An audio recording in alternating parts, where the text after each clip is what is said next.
'cause you're changing on the fly. Hip checks, hat-tricks are gonna make them cheer. Got the block start to chirp and riding high. Now it's time for action, tonight's gonna burn this bar right up. Slap shot will light the lamp so nice. Let's go for a breakaway on the chains to raise the cup. We'll be standing on our heads till we meet them at center ice. Hockey is back, Jack. Hockey is back, Jack. Hockey is back, Jack. Baby, and we'll meet you at center ice.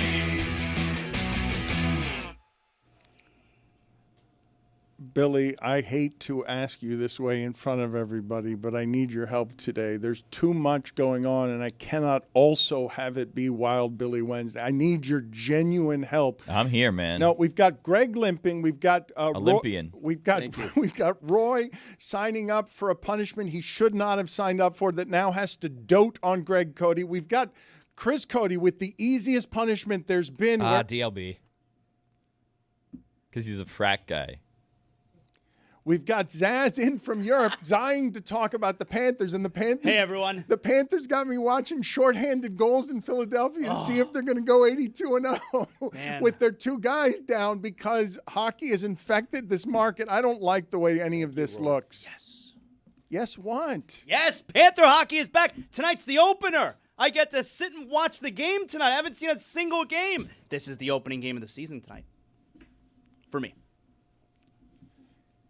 You haven't watched in Europe? Why didn't you follow? Are you taking the regular season for granted? I followed. Believe me, Dan, it was the first thing I did when I woke up every morning in that godforsaken country over there in Europe. Now you're talking. What can I see over there that I can't see in Cooper City? Now, I checked my phone immediately upon waking up, but I miss the Panthers. I'm very excited to be able to sit and watch them uninterrupted. And you know what? We'll probably make the Zaslow Mansion family room tonight, Dan, a serious room. You know how I do in the playoffs. Playoffs are serious room. First game of the season, tonight, serious room. I don't understand. The first game started like at 5. You could have watched that one. Well, so it was 10 p.m. for me. Oh, I'm sorry. It's so late. Well, yeah, I was really tired. Are you a baby? I was really tired.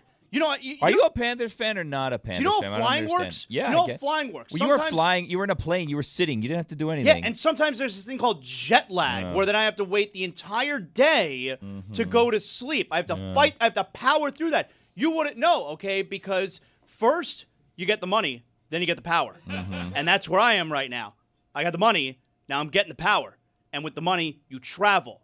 And that's why I was in Europe. You'll learn one day. Maybe. I don't know. I can't predict the future. What do you do with the power?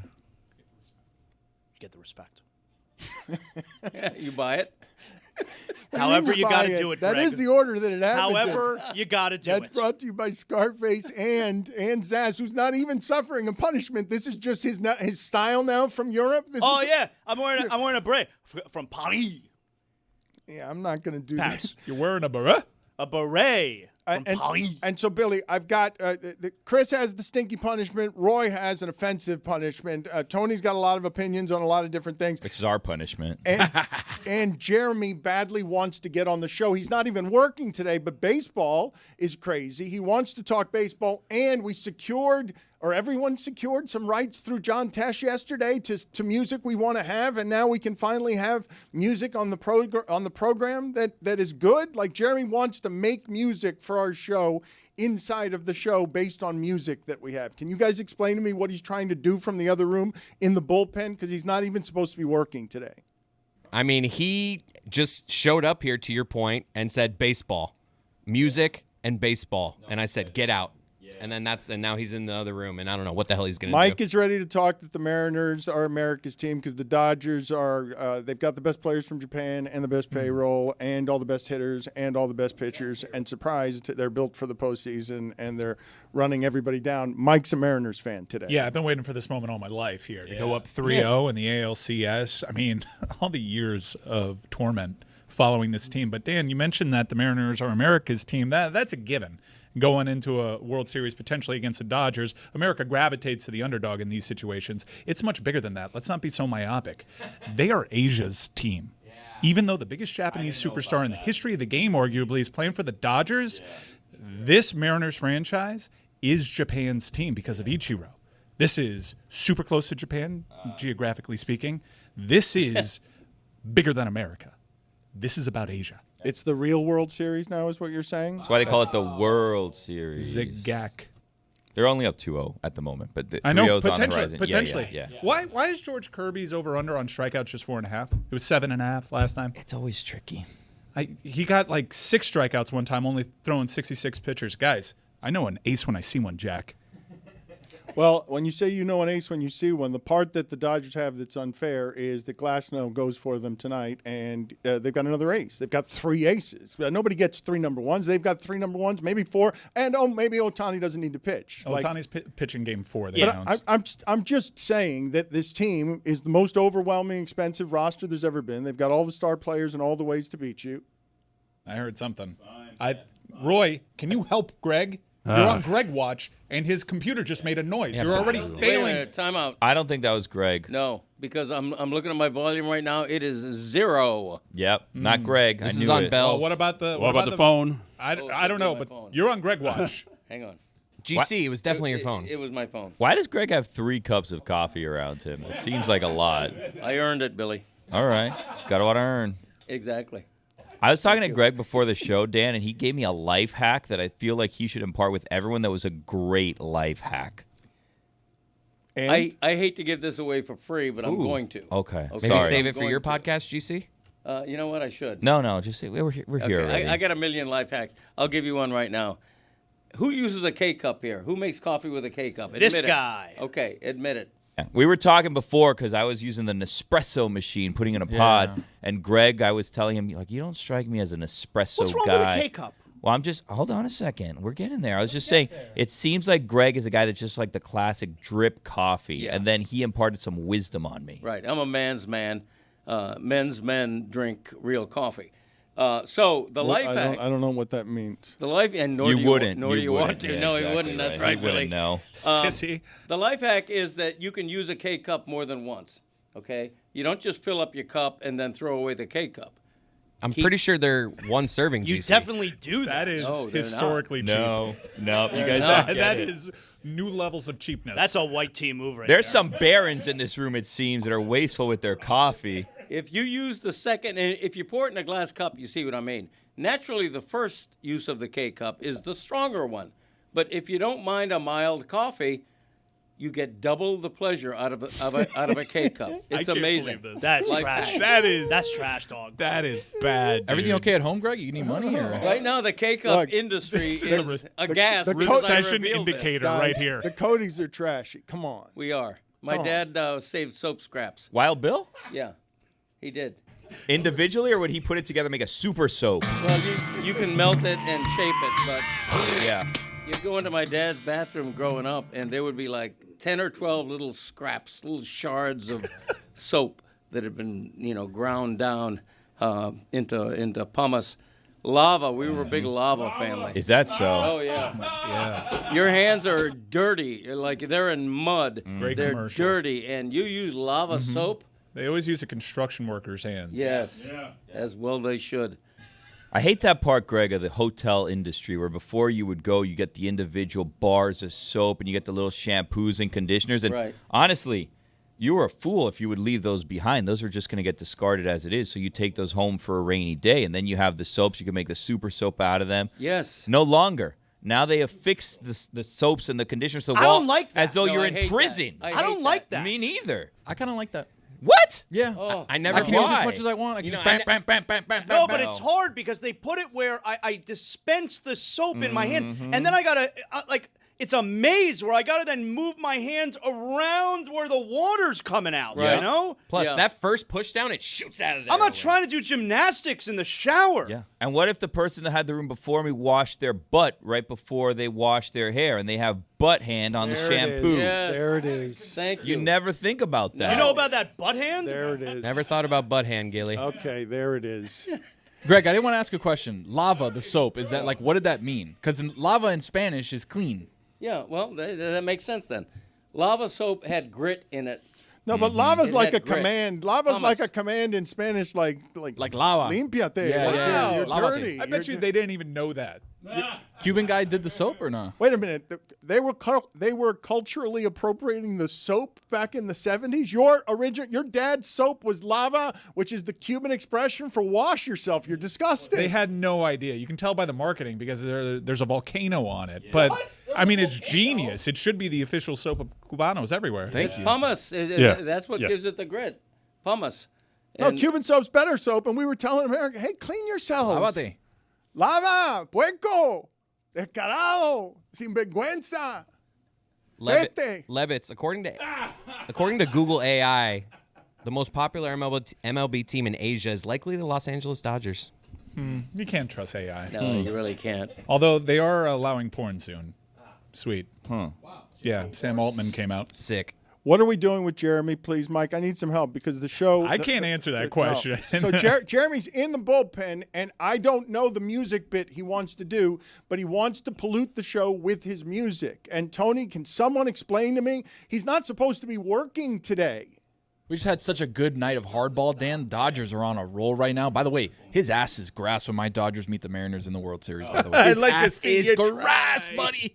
But I think Jeremy wants to talk hardball, and I think we should because there's been great baseball on. I'm locked in, as you can tell. Yeah, but Yamamoto last night was unreal. He doesn't want to do baseball though. Yamamoto, he's better than Snell.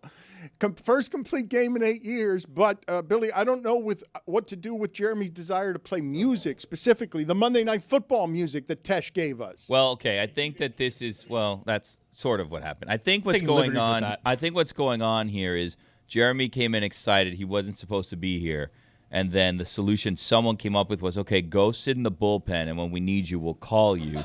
While we are actually trying to figure out what are we supposed to do with this man today who just wants to come in and sing songs and talk about baseball. We're When like, music. Yeah, do None that. of us were planning for that. So we're like, yeah, just go to the bullpen, and when we need you, just be ready. We'll call you. You'll come in, and we'll get you. But I don't know that there is actually a plan. I don't think he can hear us, hopefully. I don't think there's actually a plan So for he's him. just here to sing songs. That's what he wants, and we're like, we don't know what to do with him. So just go sit in that room for a little bit, and we'll get you when you're a good boy. I was like, JT, hit me with a 7th inning stretch remix. Wow. I like that. It has to be on an organ, though. Yeah. We talked about that to Tesh yesterday. I don't know if you heard that. I broke the news to him that organists were going away. I don't in know if baseball. that's true though. I looked it up. The Yankees have 2 No, well, no. They have a weekend organist and a weekday one. No. No, the weekday one, I'm telling you, is a recording. Marlins got rid of their organist years ago, Tabby B. She would come on, Tabby B, and she would play this Take Me Out to the Ball Game. And if we're going to be honest, all respect to Tabby B and her service. I'm getting choked up here. The service that she performed for the Marlins over the years. But Tabby B, a little fast on the 7th inning stretch. Yeah. And then other times, a little slow. It was very hard to keep up with Tabby B's pace. It seemed almost like she was playing games with the audience there. Yeah. Not good. Yeah. So they've been the organists have been going away. They have to take their organs with them to the game every day, which is probably part of it. Wildfingers. No, that can't be it's- so. That can't be so. That Dick can't be Jans. so. Have you ever seen an organ before? No, the organ needs to be. There's no way. You guys know about Dick Jans? No. Dick Jans used to be the other Marlin organist before Tabby B took over. I know that fool. Yeah, Crazy Fingers or whatever his name was. Dick Jans. He Uncle retired. Dick Jans. Is that so? Yeah. BG on Tabby B's Twitter, she still has Marlins Park organist. Yeah. When's the last time she tweeted?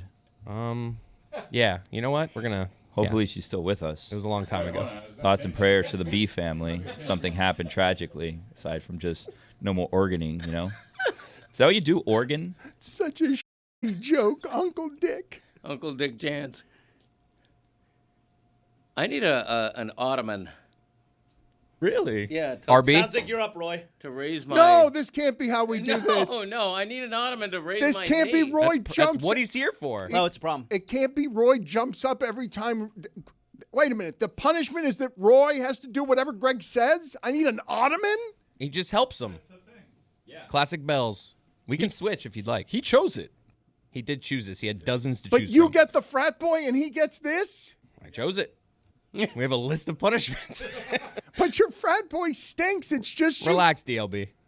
The thing with Dick Jans, if I remember correctly, I think he retired because he lived in Orlando or something. Would drive down for the game and drive back. I'm pretty sure he was not a local and he had a long commute. All right, so let's now talk about this so that we can. Billy has secret insider information on the dying organist trade at Marlins Park. As baseball is celebrated throughout the globe, and the Marlins get left out because they've got what's the history of their organists? They had Dick Jans. I'm trying to find him. He had a good nickname, but I don't remember what it was. He had Dick Jans, and then Tabby B was there for a little bit. But then Tabby B was no longer there now, and may or may not still be with us based on her Twitter use history. It's not that interesting. I'll admit that.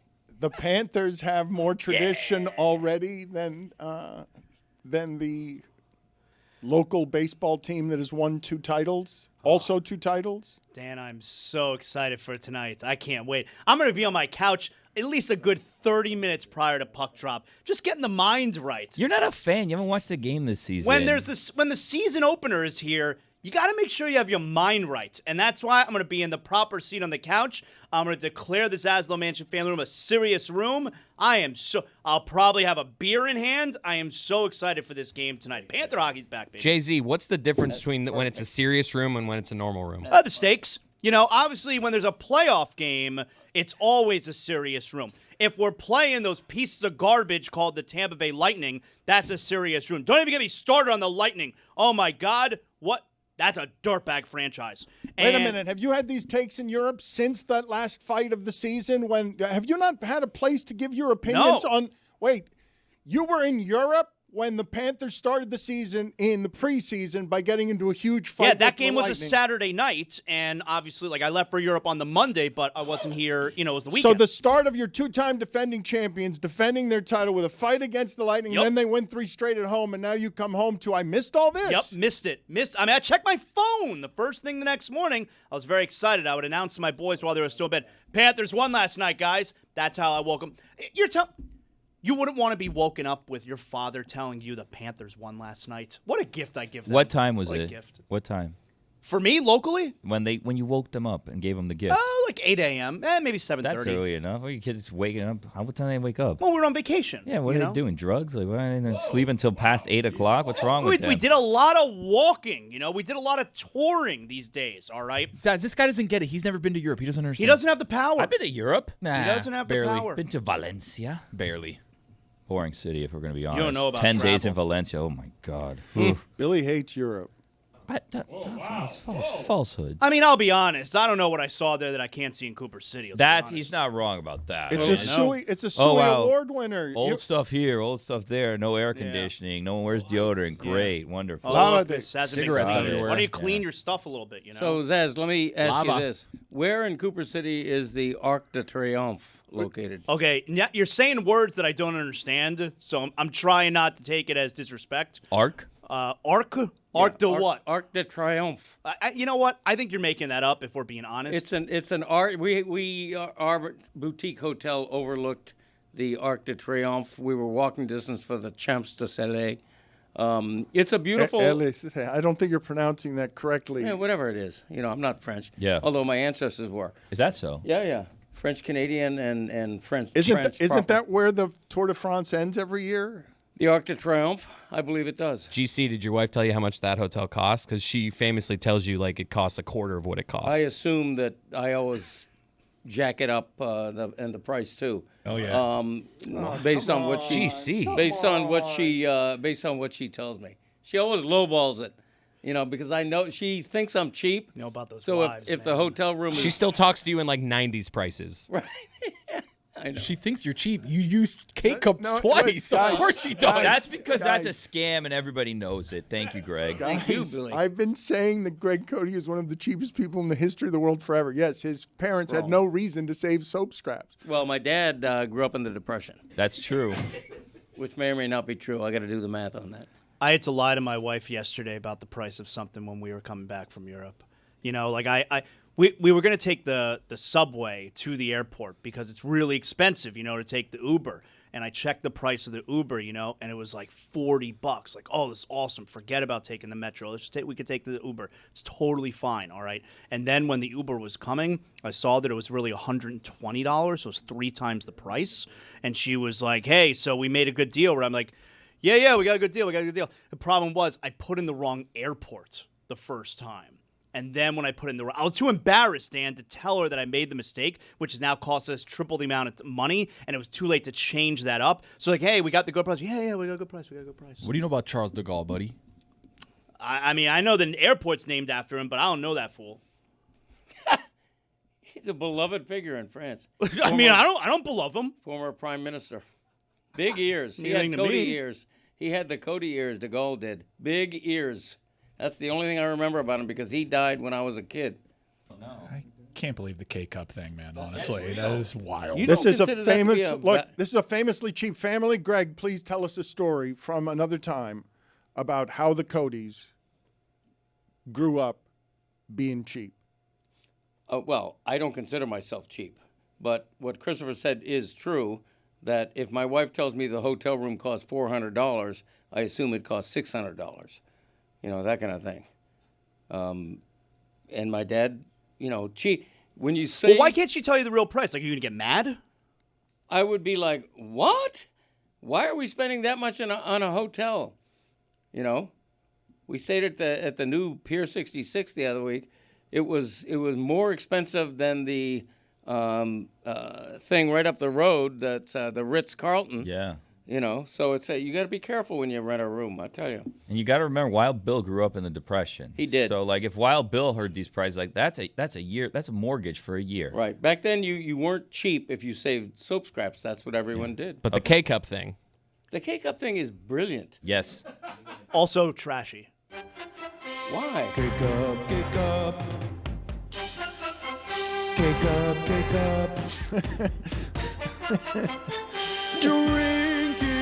your coffee. Drink it with Cody. So that's what Jeremy doing. That's great. That's good use of his time. Can I ask you something about the K-Cups? You use it for the first time. Where do you keep them until you then use it again? I use it immediately. Like if once the grounds inside have become cold, they are disqualified. Then you throw it out. But if you use it immediately, like I would pour this cup, right, with the first use of the K-Cup. And then I'd get another cup and I would do lift the handle again, lower the handle in the same K-Cup. You get the light on again that asks you what button to press. You press the large button. And what happens is you get a free cup of coffee. Now, it's not quite as strong as the original, but it's perfectly drinkable. So what do? Put in a little less sweetener, a little less cream. You get the hue correctly. You balance the hue, and you have screwed, the coffee industry. Can I be honest with you? I think I'm going to try this. Who wouldn't? Why wouldn't you? You'd I think be I'm a gonna try fool it. to not try it. I think I'm going to try it. You got to try it. Is it cheap? Is it efficient? Is it something that he's just making 2 different kinds of coffee? He's getting a 2 for 1. It's not being cheap. It's just being smart. I Thank think you. I think I'm going to try it. What is happening? That's the life hack of the week.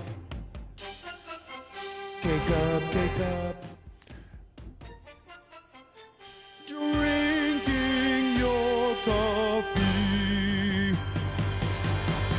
Drink it with Cody.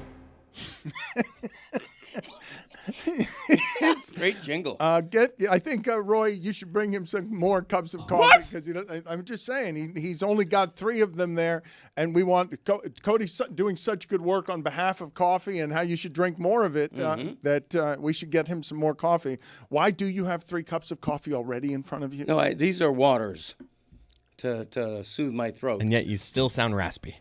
Well, that's, a lot of people think that's sexy. What's happening with your knee? People worry about you. You're over 70. You missed talking Dolphin football. I know Zaz wants to talk Dolphin football. What a team. Well, I was in here 2 days ago, so I did talk Dolphin football. No, but the Tua thing happened after that and engulfed the team in flames. Okay, The McDaniel reacting to Tua, and now it's that dumb conversation. Right. Now it's instead of talking about the Jets, the Dolphins get an extra week of everyone's laughing at them because there's only one now that they fired Callahan where you're like, oh, they don't know what they're doing at all. Like, it's not even about losing. It's just like, oh, the Saints will win a game here and there, but that team down there in Miami is about to implode. Like, their fast receivers out after 2 games, and then what are they going to do? Oh, they don't have enough of anything. The whole thing's going to collapse. Who's going to get fired? And quarterback saying, not me.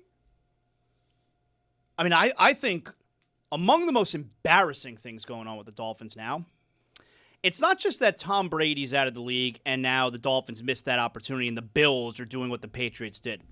But on top of that, the Patriots have now actually lapped the Dolphins where they were able to somehow rebuild and then be better than the Dolphins again. Yeah, Drake, that to me is maybe the most embarrassing part. Drake May has been really, really good. But if I can say one thing about the Tua controversy, which to me should not be a controversy, I think I'm the only one in the media I don't hear defending Tua. anyone doing this. You are literally alone. Who else? Joe Rose isn't doing it. Everyone is bailed on this ship except for the homerific Cody, who's saying that's Tua trying to exhibit leadership. I've heard no one else say that. Okay. Tua's problem is not what he said. Tua's problem is the broad public perception that he hasn't earned the right to say it. Okay?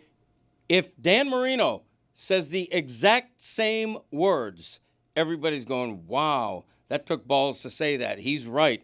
Danny's expressing leadership. He's stepping forward and saying, hey, you guys get your act together. This bull is where we shouldn't be playing this terribly. But Marino was amazing from the get-go. Like, he earned it immediately. Oh, but Okay. this is such a good place that Cody is making this argument from.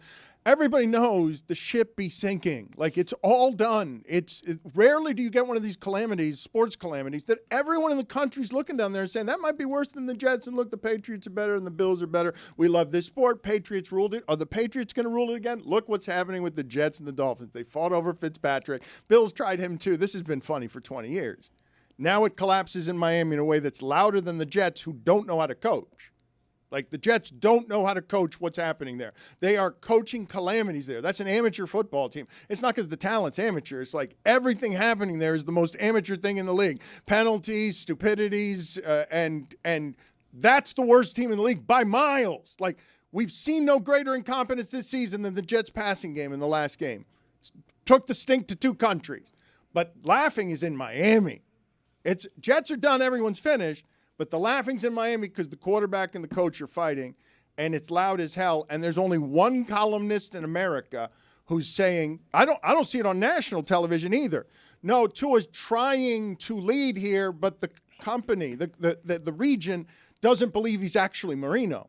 It believes he's a failure too, who's going to get swallowed by the mess. So he has no backing except Cody. Okay, let's make this clear. He is speaking as a captain of the team and as the starting quarterback. Okay? About player-only meetings. Yeah. That's like that's like the leaders of the team lead those meetings. Right, Okay, who's the leader of a player-only meeting if not Tua? He is. Right, so Right, but he's questioning the leadership. he's like, we have people not showing up to these things. Whose responsibility is it to pressure people and make people feel like they need to show up to these When things? When you call a players-only meeting, you don't call people 20 minutes before the meeting and say, hey, you're going to be there, right? You assume they're going to be there. And when they don't show up, and then you blow the game in the manner that they blew it, you're frustrated enough and angry enough to say something. I don't blame the honesty in that. I appreciate your perspective here, but what do you make of Mike McDaniel coming out and saying Tua shouldn't have done it that way? I think he didn't support his quarterback.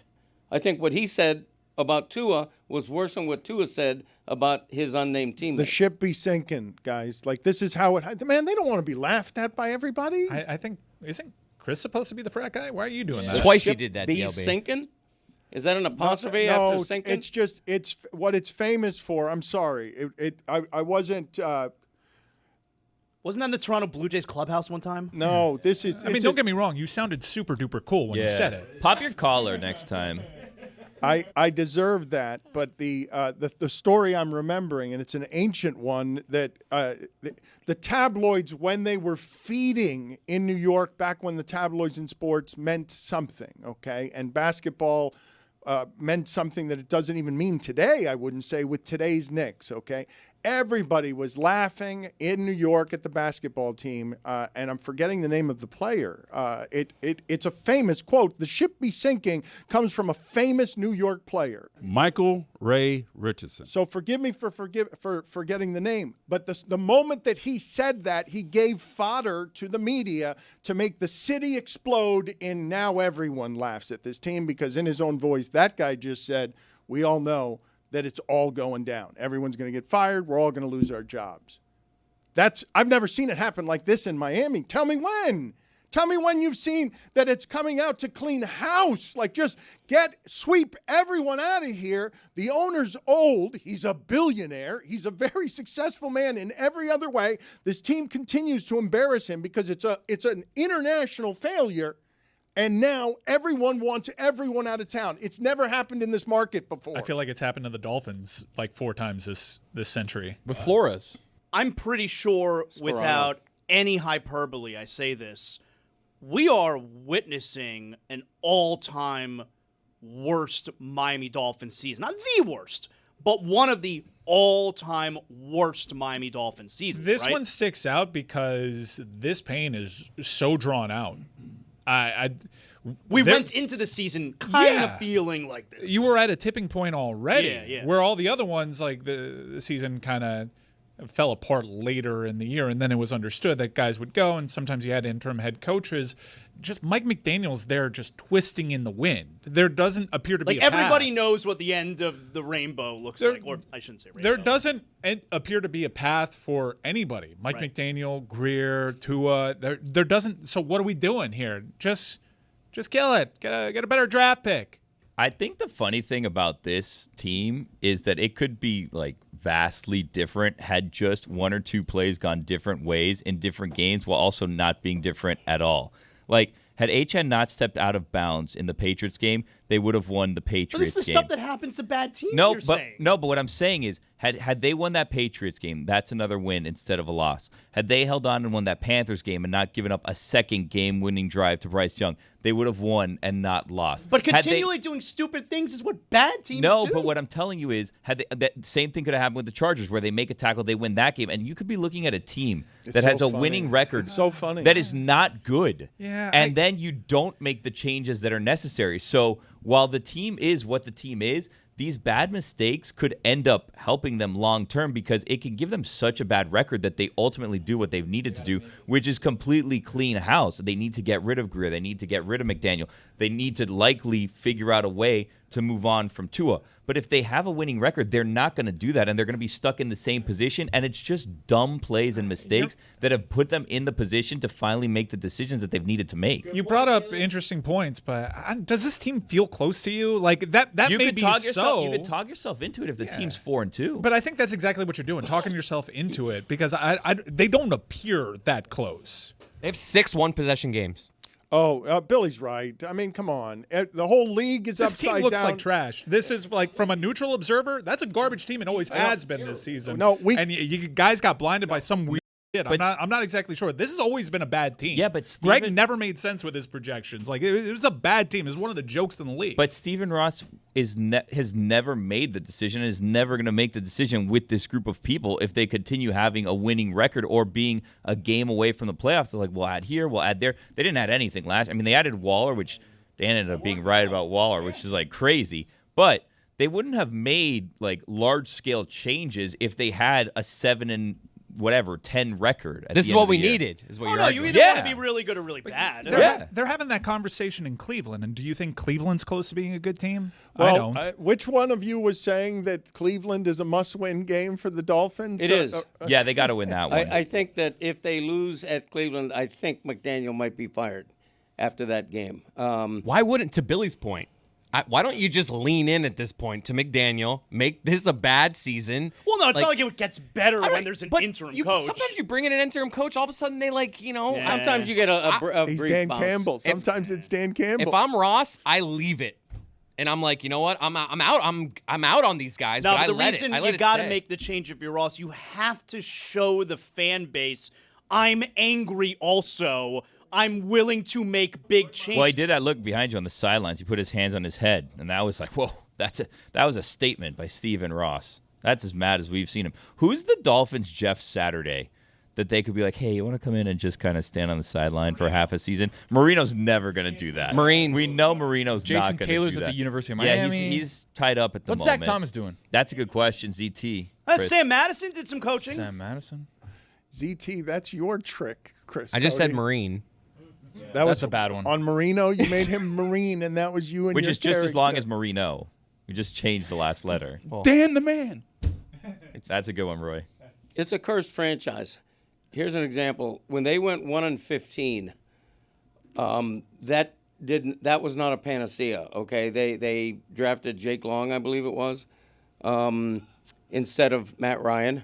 Okay, they had a good year the next year in Sperano's first year, and then they went 7 years in a row without a winning record. So even if you go 1-16 now, it would be, and get that top draft pick, it's no guarantee if you don't have good people making the picks.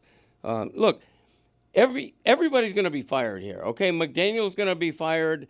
Chris Greer's going to be fired. It's just the only thing we're arguing about is when. Should it be right now? Should it be at the end of the season? That's the only debate here. We all agree this has been a nightmare season, and the current regime won't survive it. Greg, would you agree that McDaniel has had the blueprint in place to show that this offense can score 70 points, can be really good? If they went out and fired Chris Greer instead of McDaniel, how would that make you feel? Well, right now the problem is defense, even though everybody thinks Anthony Weaver's one of the best defensive coordinators in the league. Why does anyone think that? Because he's pedigreed from the Baltimore Ravens when the Ravens were really good, so you assume he knows what he's doing. GC, I think you're making a leap from a respected defensive coordinator to one of the best in the league. Like, I agree with you. I don't think anyone looks at him as the problem, but like you just made a leap to one of the best in the league. No, and in fact, one of the things in play here is that everybody would say, okay, if they fire McDaniel next week or the week after, the assistant coach who's fit to take over is probably Anthony Weaver, who happens to be the leader of one of the worst defenses in the league. So how would that look? You know, what kind of an optic is that if you're Stephen Ross? You also can't keep Mike McDaniel. Like, it can't be just get rid of Greer. No, you can't. McDaniel has lost this team. Like, he does not have the guys believing in him whatsoever. It's very obvious, and just changing Greer is not going to fix that. Well, and no general manager is going to come in and say, yeah, Mike McDaniel, that's my top choice to be the coach. Right. No one's going to do that. No, the GM will want his own head coach. Now, he may be forced to live with Tua for the next couple of seasons, but he absolutely would be able to bring in his own head coach. This episode of the Dan Le Batard Show is presented by DraftKings. DraftKings, the crown is yours. Doomsday is here. Fire is reared. And Mike McDaniel is losing to the Browns. I don't think we're allowed to use that music. That's going to cost us money every time we do Worst it. that's going to happen, whatever. Tony said we're good. No, this Yeah, can't we're be. good. This can't be how we do this. We're not allowed music rights. I miss our music. I want music. That's royalty free. You're good. Yeah. We found out accidentally from John Tesh yesterday during the interview. He's like, you guys want to hear a funny story? And he's like, you know that Monday Night Football song? Like, that was just like a public domain song. And we have access to certain like public domain sites, and we like started looking it up. It's like, oh, we like pay a subscription to the owner of that song, so we can technically use that song, even though it's a Monday Night Football song. And you know, we had a little talk, and now it's kind of like, well, we're gonna use that song until someone says we can't use that song anymore. And then Jeremy took that as an invitation to come in today and write a bunch of songs that we don't want to hear. Well, we've reached the portion of the proceedings where Mike McDaniel has lost 17 of his last 26, and when the flames climb on this, you get these guys, Des Bryant and LaShawn McCoy. These are the voices that sometimes shout their opinions, and these are two of the least informed you will find spouting public opinion. And they run over to where the fires are, and they just shout into the fire. LaShawn McCoy, the quote is, they don't respect Tua. This is why the Dolphins can't win the big games. This is why, because our leader can't be a leader. Our leader can't be real. The can't be real part is a note he's hitting there on purpose, that Tua is some management guy, that Tua is what here? Our leader can't be real is what?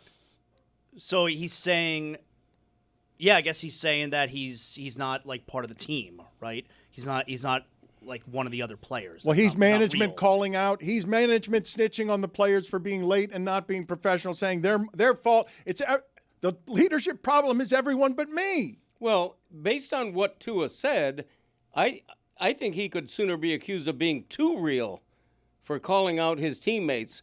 And management, McDaniel, the next day, does not support what he said. So that's why I say McDaniel really threw his quarterback under the bus. And there. now Des Bryant says, I guarantee a lot of the players don't respect Tua. Tua points the finger, and here's where he's got him, and you can't dispute this. He points the finger, and literally 4 are pointing back at him, and he got him there. That's what they say. That's not true. If you point the finger, is 3 pointing back. Right, at you. the thumb is pointing the way the finger is. Yeah. Yeah. Need that thumb to go in the other direction. I'm doing it right now. That's 3 pointing back Yeah. at me. Dan, you're throwing up a gang sign. what's there. I don't know Levy what that doing? is. Yeah. Be careful with that. Don't show that on air. Yeah. Ship be sinking. The ship be sinking. Both, really. Yeah, that's Yeah. what I said.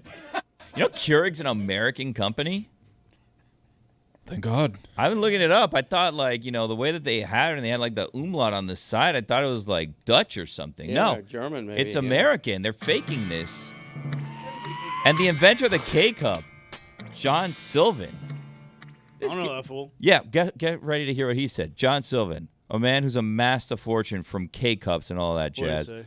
I regret inventing the K-Cup. Shut up, John What? Sylvan. Whoa, Yeah, come shut on. up, That's John something you say Sylvan. when you're rich. Oh, I regret being rich. No, you don't. Exactly Shut up. right, please. That's not a respectful use of that music. I think it is. You say it's royalty-free music. I say that music is royalty. I think Tesh said that's the best sports song there's ever been. Odd. In the history of this show, the one time that you're disciplined about royalties is when we're allowed to play it. How does this guy come out with it? What face does he come out? Go, get got it. Does this guy come out and say, Sin cara. I regret inventing this thing that's made me billions of dollars because of recycling or De carao. something? Get out of here It's with a that. great convenience. It's nonsense. He doesn't regret anything. It reminds me of when Popovich was like, you know what? I really wanted to be a D3 coach, and I didn't want to do all this NBA stuff. Go do it. After $100 million? Yeah. Okay, yeah, you could say that. Go quick. How about the poor D3 guy who's trying to make a buck? Mm-hmm. Greg Cody just Is he okay? Is he okay? Come on, pressed Bells. Roy, he might need something. No, I pressed the button. he also grabbed the microphone too. I think Awesome. Roy, you got to help him with the microphone as well. I'm leaning back purposely for the sake of my knee. Jack. And luckily the microphone reaches me, so we're all good. How is your knee? Like what is the state? Have we gotten a report yet? Are you going to have surgery? Are you going to need surgery on your knee? You're limping, you're playing through pain. You got that bad knee? You couldn't Olympian. You couldn't make it yesterday. You couldn't make it to the show yesterday. Right. I was on Monday.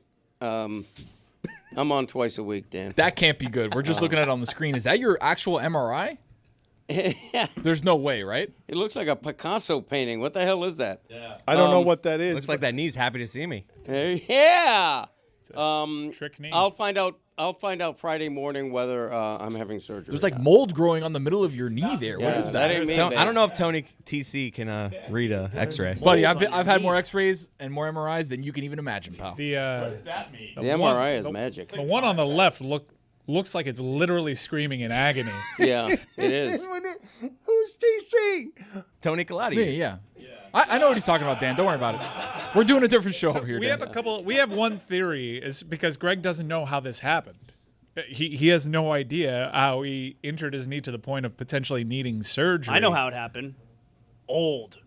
Well, Bowling didn't help GC. well, there's bowling. That's a theory, but this looks like potentially a wear and tear injury, and we know that Greg Cody sleeps crisscross applesauce. What? Wow. Is No, he he- does. You've never heard this? What? Wait a minute. You don't know this story? It's one of What? the all-time classics. I learned Greg Cody sleeps crisscross applesauce when I learned that he had mashed potatoes in his head in New Orleans because he drank too much. And I thought it was weird then. I revealed it one day on the show. No one knew it. And we told him he's strange, and no one in the audience sleeps that way either. So you sleep on your back, crisscross applesauce? Yeah, and here's what's sad That about can't it. be good for blood flow. Well, Like a here- frog. What's sad about it is that instinctively I still begin to do that, only to be reminded that my right knee won't do that. I'm just right now. picturing GC at like 11 p.m. just like, ow! He's exactly right. That's exactly what happens. So if your one leg can't do it, you sleep like a number 4? No, I resigned myself to having to sleep straight-legged, which is awful. Like a Do you ever common- sleep on your normal stomach, crisscross applesauce? No, don't be ridiculous. Oh, that'd be crazy. No. Yeah.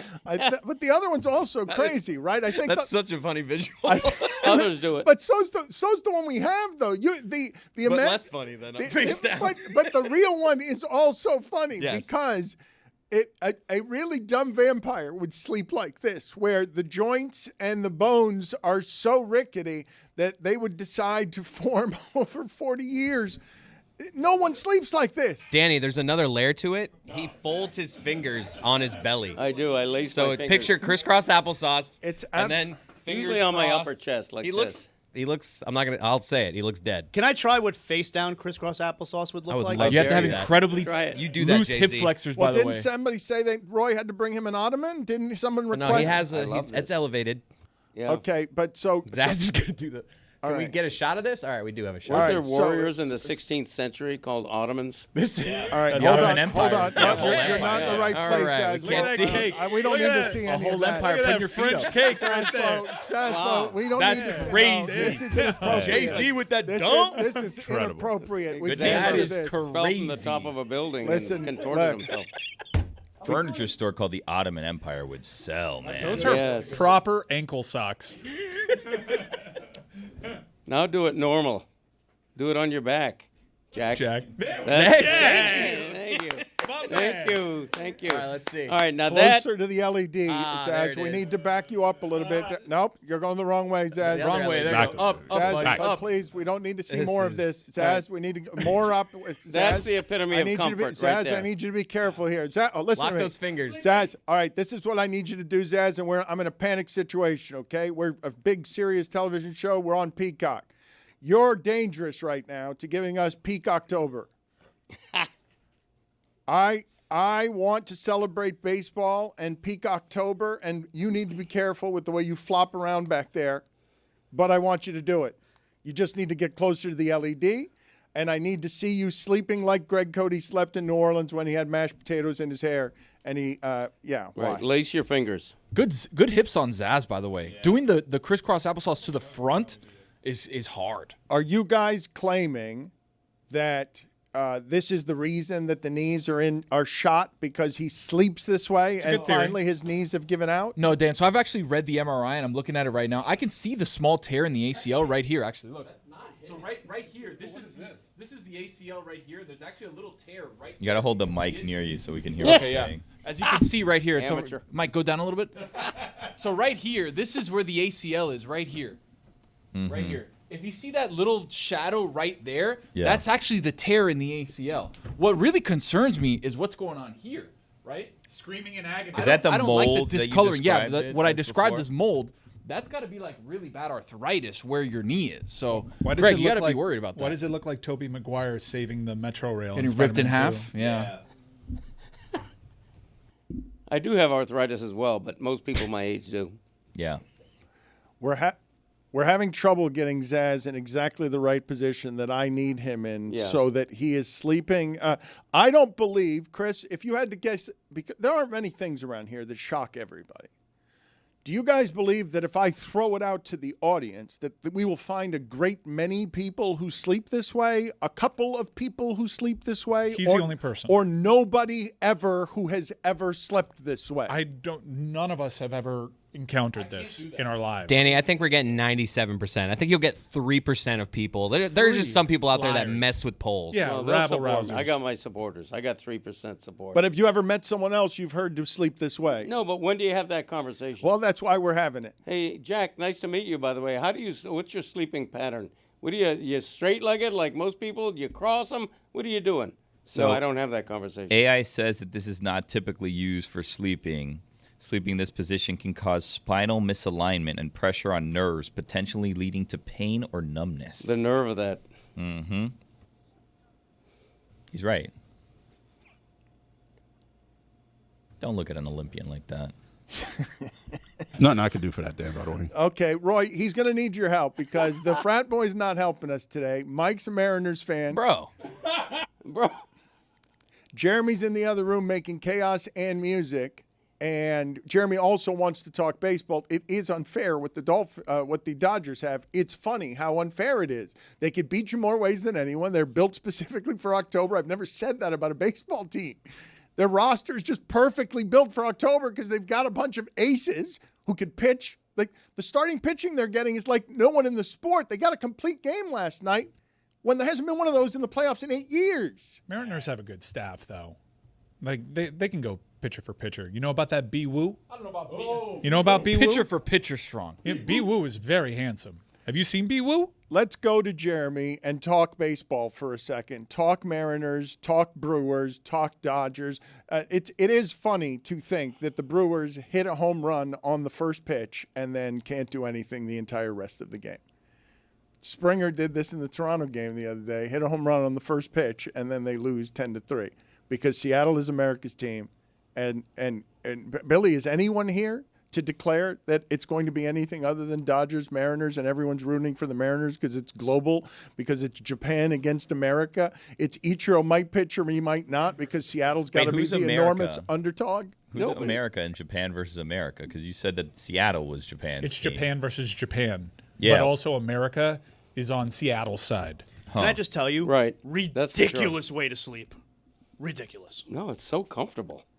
It's plus that like if I'm ever in a hotel that's got extraordinarily short beds, made for me, right? I can sleep in a child's bed without a problem. What kind of brag is that, GC? I mean, That is I'm made for wild a short that you bed. said that. Yeah. I'm made for a short bed. It's crazy, man. Okay, you know I'm not an NBA player. I don't need a 7.5-foot bed. Give me a 5-foot bed. I'll deal with it. Yeah. Why? Because I sleep the way I sleep. It's perfect. And if I want to sleep long-legged, I have that option. Well, not without rotting your knees out. It sounds like they're creaking. You can't even sleep that way. Your body's retreating to a frog-like form at night, desiring something, and your knee pain is making it so that you cannot do it. Then why do I have a pristine left knee? Answer me that. That is a good question. You'd think it would affect both knees. Yes. Well, did you MRI the left knee?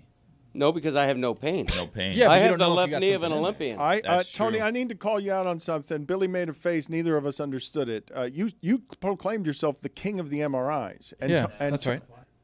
And Tony rolled his eye. Or, I'm sorry, Billy rolled his eyes. What do you mean you're the king of the MRIs? I know what I'm looking at when I'm taking a look at an EMRI. No, That's but you what I'm also saying. said you know MRIs like nobody's business. No, he said Yeah. I've had more I've had MRIs, more MRIs than anybody anyone. here. Yeah. Is what I said. Yeah. Which is as true. a flex. No, not Yeah, as it's a a flex. weird flex, Not as yeah. a flex, just as letting you guys know that I've been through the machine, baby. That's what I'm saying. Yeah. I've had multiple knee surgeries, so I know what I'm looking at. There's been doctors that have put up knee things and been like, yeah, look, this is what's wrong. That looks like that. That looks like this. Why did I tell you exactly where the ACL was, Dan? Because I know. Yeah. Tony and I can relate. Thank you. But you know what? The MRI system needs a technological improvement. We do, big Why time. is it so loud? I had to wear The magnets. I had to wear earphones with bad music playing for 25 minutes because the technology. It's like you're next You didn't to tell a them jet what to play engine. for you? They should have had the Greg No, Cody Zach, show you on. don't get it. They didn't don't have do the Greg that. Cody Yeah, show as an I option? requested it, and they're like, "What?" So the way it works, from my understanding, is a bunch of magnets like spinning around in a That's the circle, noise, right? yeah. But what else spins around in a circle? Vinyl, records, Ooh, I and like what that. happens when they're spinning in a circle? Music is playing. you know Why what? is it that MRI machines can't have the same technology as vinyl records, where Yeah. you're playing music with every spin, a note plays? Right. You know what I just discovered? I just discovered listening to my own podcast. I must have pressed a button or something that, whether I want it or not, it now gives me the words that are being said on my podcast. I love that. Except it misspells my own name. Yeah, I hate that. All right, we got to It rewind, though. spells it C-O-D-Y. You record your episode, and then you listen to it. Multiple Yes. times. Twice. Okay? I listened to it the first time as a listener might. I listened to it the second time As with a narcissist. with a critical ear. The second time I'm listening for things that we could have done better, things that weren't done, that should have been done, that I asked Yeti to do. Not that I'm throwing him under the Wow. bus. Oh, Your my best Tua God. impression. Tua. No, I mean, I'm like, play what I just said, because we're an edited podcast, so I can say this in the middle of a podcast. Yeti, play what I just said at 0.5 speed. And then he doesn't do it. So it sounds extra slow. Yeah. And he doesn't do it. Wow. It's called quality control. You guys wouldn't know anything about that. Thank you, Billy. Billy gets me. Yeah. I mean, Billy's a good producer. Crazy. Thank you. MVP. Well said. Yeah. Most valuable producer. No offense, Christopher. The Greg Cody Show featuring Greg Cody. You said a With. couple of things. With, Hey, you're yeah. supposed It to is be with. doting today. I just did. He is. He's correcting you. What a doter. Good job, Roy. Thank you. What's on this week's episode? We have Dolphins legend Larry Little talks about, growing up in segregated America and how that went for him and his life today. Talks about the current Dolphins. Interesting. He's got a new book out that he's pimping, so that's why we had him on.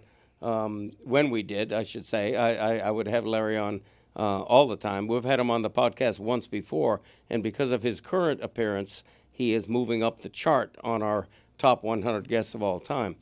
But it's good. I talk a little bit about my knee. We do a Dolphins autopsy, so it's a fun episode. You should have him on again next week. Why? Because you said you would have him on all the time. Well, it's a figure of speech. Okay. That I kind of think thing. you would Yeah, crush exactly. it if you shared the stage with Hall of Famer Larry Little and let him lend your credibility. What a lovely thing it would be if in retirement you and Larry Little started a podcast. Just The two of us? yeah, just the two of you reminiscing. Larry Little blowharding as he does, bloviating about the Dolphins because he's an old Hall of Famer who played the game when he was 260 pounds. Yes. Hall of Fame offensive lineman. Yep. I saw somebody in Alabama catch a screen pass at 360 the other day and line up in the Wildcat. He would have Larry Little. Proctor would have Hall of Famer Larry Little. I think Cam Scattaboo's 260. It's crazy, though. insane. What those people are doing with their bodies is totally insane. Greg, can I make a suggestion for the name of your podcast with Larry Little? Sure. It's The Little Things and that kind of thing. I think George Kittle has the little thing, the Kittle things, right? Little wordy. Kittle Things is different. Yes. It's Yeah, a little- the and you just little talk about things. the little things in life, you know? Yeah, that kind of thing. That GC, kind what of about the Greg Cody Show with Larry Little? He would never share the stage with anybody. How Not a about the Hall of Greg Famer, Cody not Show anybody. with Greg Cody and Larry Little? You know what? I like that. Yeah. I like Featuring. that a lot. Yeah, I like that a lot. I've offered to bring Christopher in on the name of the show, and he won't do it. Really? Yeah. Why? That's crazy. I want it to be the Greg Cody Show with Chris Cody, and he's like, nah. Because it's funny the way it is now. Well, it is different. What if you were to say the Greg Cody Show with Greg Cody and Yeti, and then your name is out? Would then that bother you? Also, not a good name. Or the Hee Haw 3. It would have music if all of a sudden you tied all the things together instead of criticizing Yeti's producing. Yeah, but then I'm not Jeremy's credit. involved. Yeti knows. He's listening to this show right now. He knows I love him. Well, He's Jeremy's that one been warming football. up in the bullpen for now 2 hours. We should go to him. He's also got some music. What is his music about? Because I need to tell the audience here, forgive me here for stopping the show in its tracks, just because Ron McGill is, I'm going to say, if not the biggest treasure this show has, like certainly there aren't very many that are as big a treasure as this guy. Guest for 20 years, always working for free, and super grateful for our audience because we are Zoo Miami's biggest donor. Like this audience just really protects the animals in a beautiful way. And he's having a giant party, but he hasn't been on the last couple of weeks because of crowded things here. And I just want to make sure that the audience knows and that we are paying attention to. Ron has an event that you can support here, and it's an event that comes with a discount to our listeners, and it's a really fun party in Miami. We've got 2 of them this month. This is one of them. Ron McGill does a really fun party at the zoo. It's 20 restaurants. Miami doesn't do great things like this, very many of them, and we should support Ron and the zoo. Obviously, I'm going to do that because I love that kink, but Ron McGill event. We'll all say we went. Even when we don't. He's really Dan's friend. I think Billy goes. I think Billy and Mike have both had zoo experiences that have grown their relationship with Ron McGill. Do I have this wrong? Weird way to phrase it. I've had a zoo experience or two. That have grown closer to Ron McGill. Not entirely sure what that means. That is. Are I've you been an to the alien? zoo. Are you an alien? Are you Are you okay? not a human being anymore? They've had zoo Is there a skinwalker amongst us? Are you a lizard person, No Dan? one talks like this. Ship be sinking. He's got a. Are any of you going? Because That's how you say it. And There we go. Much better. Zoo experience. Got you closer to Ron McGill. Are any of you craving sustenance at all? Am I hungry to eat lunch? Roy, give people the details so that they can support Ron McGill the way nobody in the world supports Ron McGill. Yeah, it's the Monster Masquerade at Zoo Miami. Is this Saturday, October 18th, starting at 7 o'clock. Folks, this is adults only. Don't bring your kids, all right? You can probably meet up with Ron McGill. He's probably going to be dressed up as a vampire. And he's offering this code RONMM25. That's RONMM25 to get 15% off your tickets. And you can find those tickets at zoomiami.org/monster. Do you go in a costume to this, or there's just a costume contest? Like, is everyone expected to be dressed up, or just some people are dressed up? A masquerade, so yes. He So just covers the yes. eyes. Yeah, dress up. Wait, you cover the eyes? Yeah, in a This is masquerade, like- you wear a masquerade mask. Is this? Those kind of things? I don't That's know. like an Eyes Wide Shut party. I was gonna Yeah, say. I don't know this about is- That's my kind always of wanted to go party. to that. Halloween edition. I'm like into those. You like that. those? I like those. I don't like those. I want to be on the I'm record. I don't into like those. that. I want to go to one. Yeah. I'm with you, What? Jay-Z. Hold Yup. on. You're with him at one? I've seen that movie, BG, and I've always said to myself, I'd like to check one of That those party's parties out. Just want to watch. You know what that Creep around party in my cape, have a mask, no one knows who I am, and just head on out of there. I'm not watching. I'm trying to participate. One of those Trying to big, participate? Have you seen that movie? You know my style. one of Come those on. big phallic noses. Greg, you watching? You participating? In the masquerade event, Yeah. I'm non-attending. Really? No, I'm just kidding. I might be there. What if it's? Oh, that's such. Wait a minute. That is. I not might a be minute. there. Yo, chicken time. What? GC, you're not going to be there. How fast you can't even walk? Come on, bro. How are you going to walk them all? You That's a pretend to good be point. Ron McGill's friend, and then you just grift off his stories for profit. It's a whack lie, GC. You write his books. Ghostwrite his books and take all the money because he's a sucker. Ron McGill. Oh, the well-spoken chicken. You've written 2 books more than you've written back in my days around here, just grifting off of Ron McGill's legacy. A chicken using the word grifting. Huh? That's very impressive. Ron, we got to respect that music more than that. This can't just be everything that Jeremy farts out. We have another event that you guys will enjoy and go to because we got a Miller Lite watch party, and it is a block party. We are going to the Hood. Alex Rodriguez's Hood. Our hood, me and Mike. A home game for the boys. So I think I can say, I don't have this wrong, is Doral as Cuban as where we're headed right now? Doral is not nearly anywhere as Cuban as where So, we're going. Venezuela. Have we ever done what we're doing as our block party in the Hood, A-Rod's Hood? Have we done that in 20 years in Miami before? Yeah, we did the Miller's Ale House in Ooh, a that's a good similar one. area. That's a Kendall staple. That was a also. Braylon Edwards Jets game. Wow. Yeah.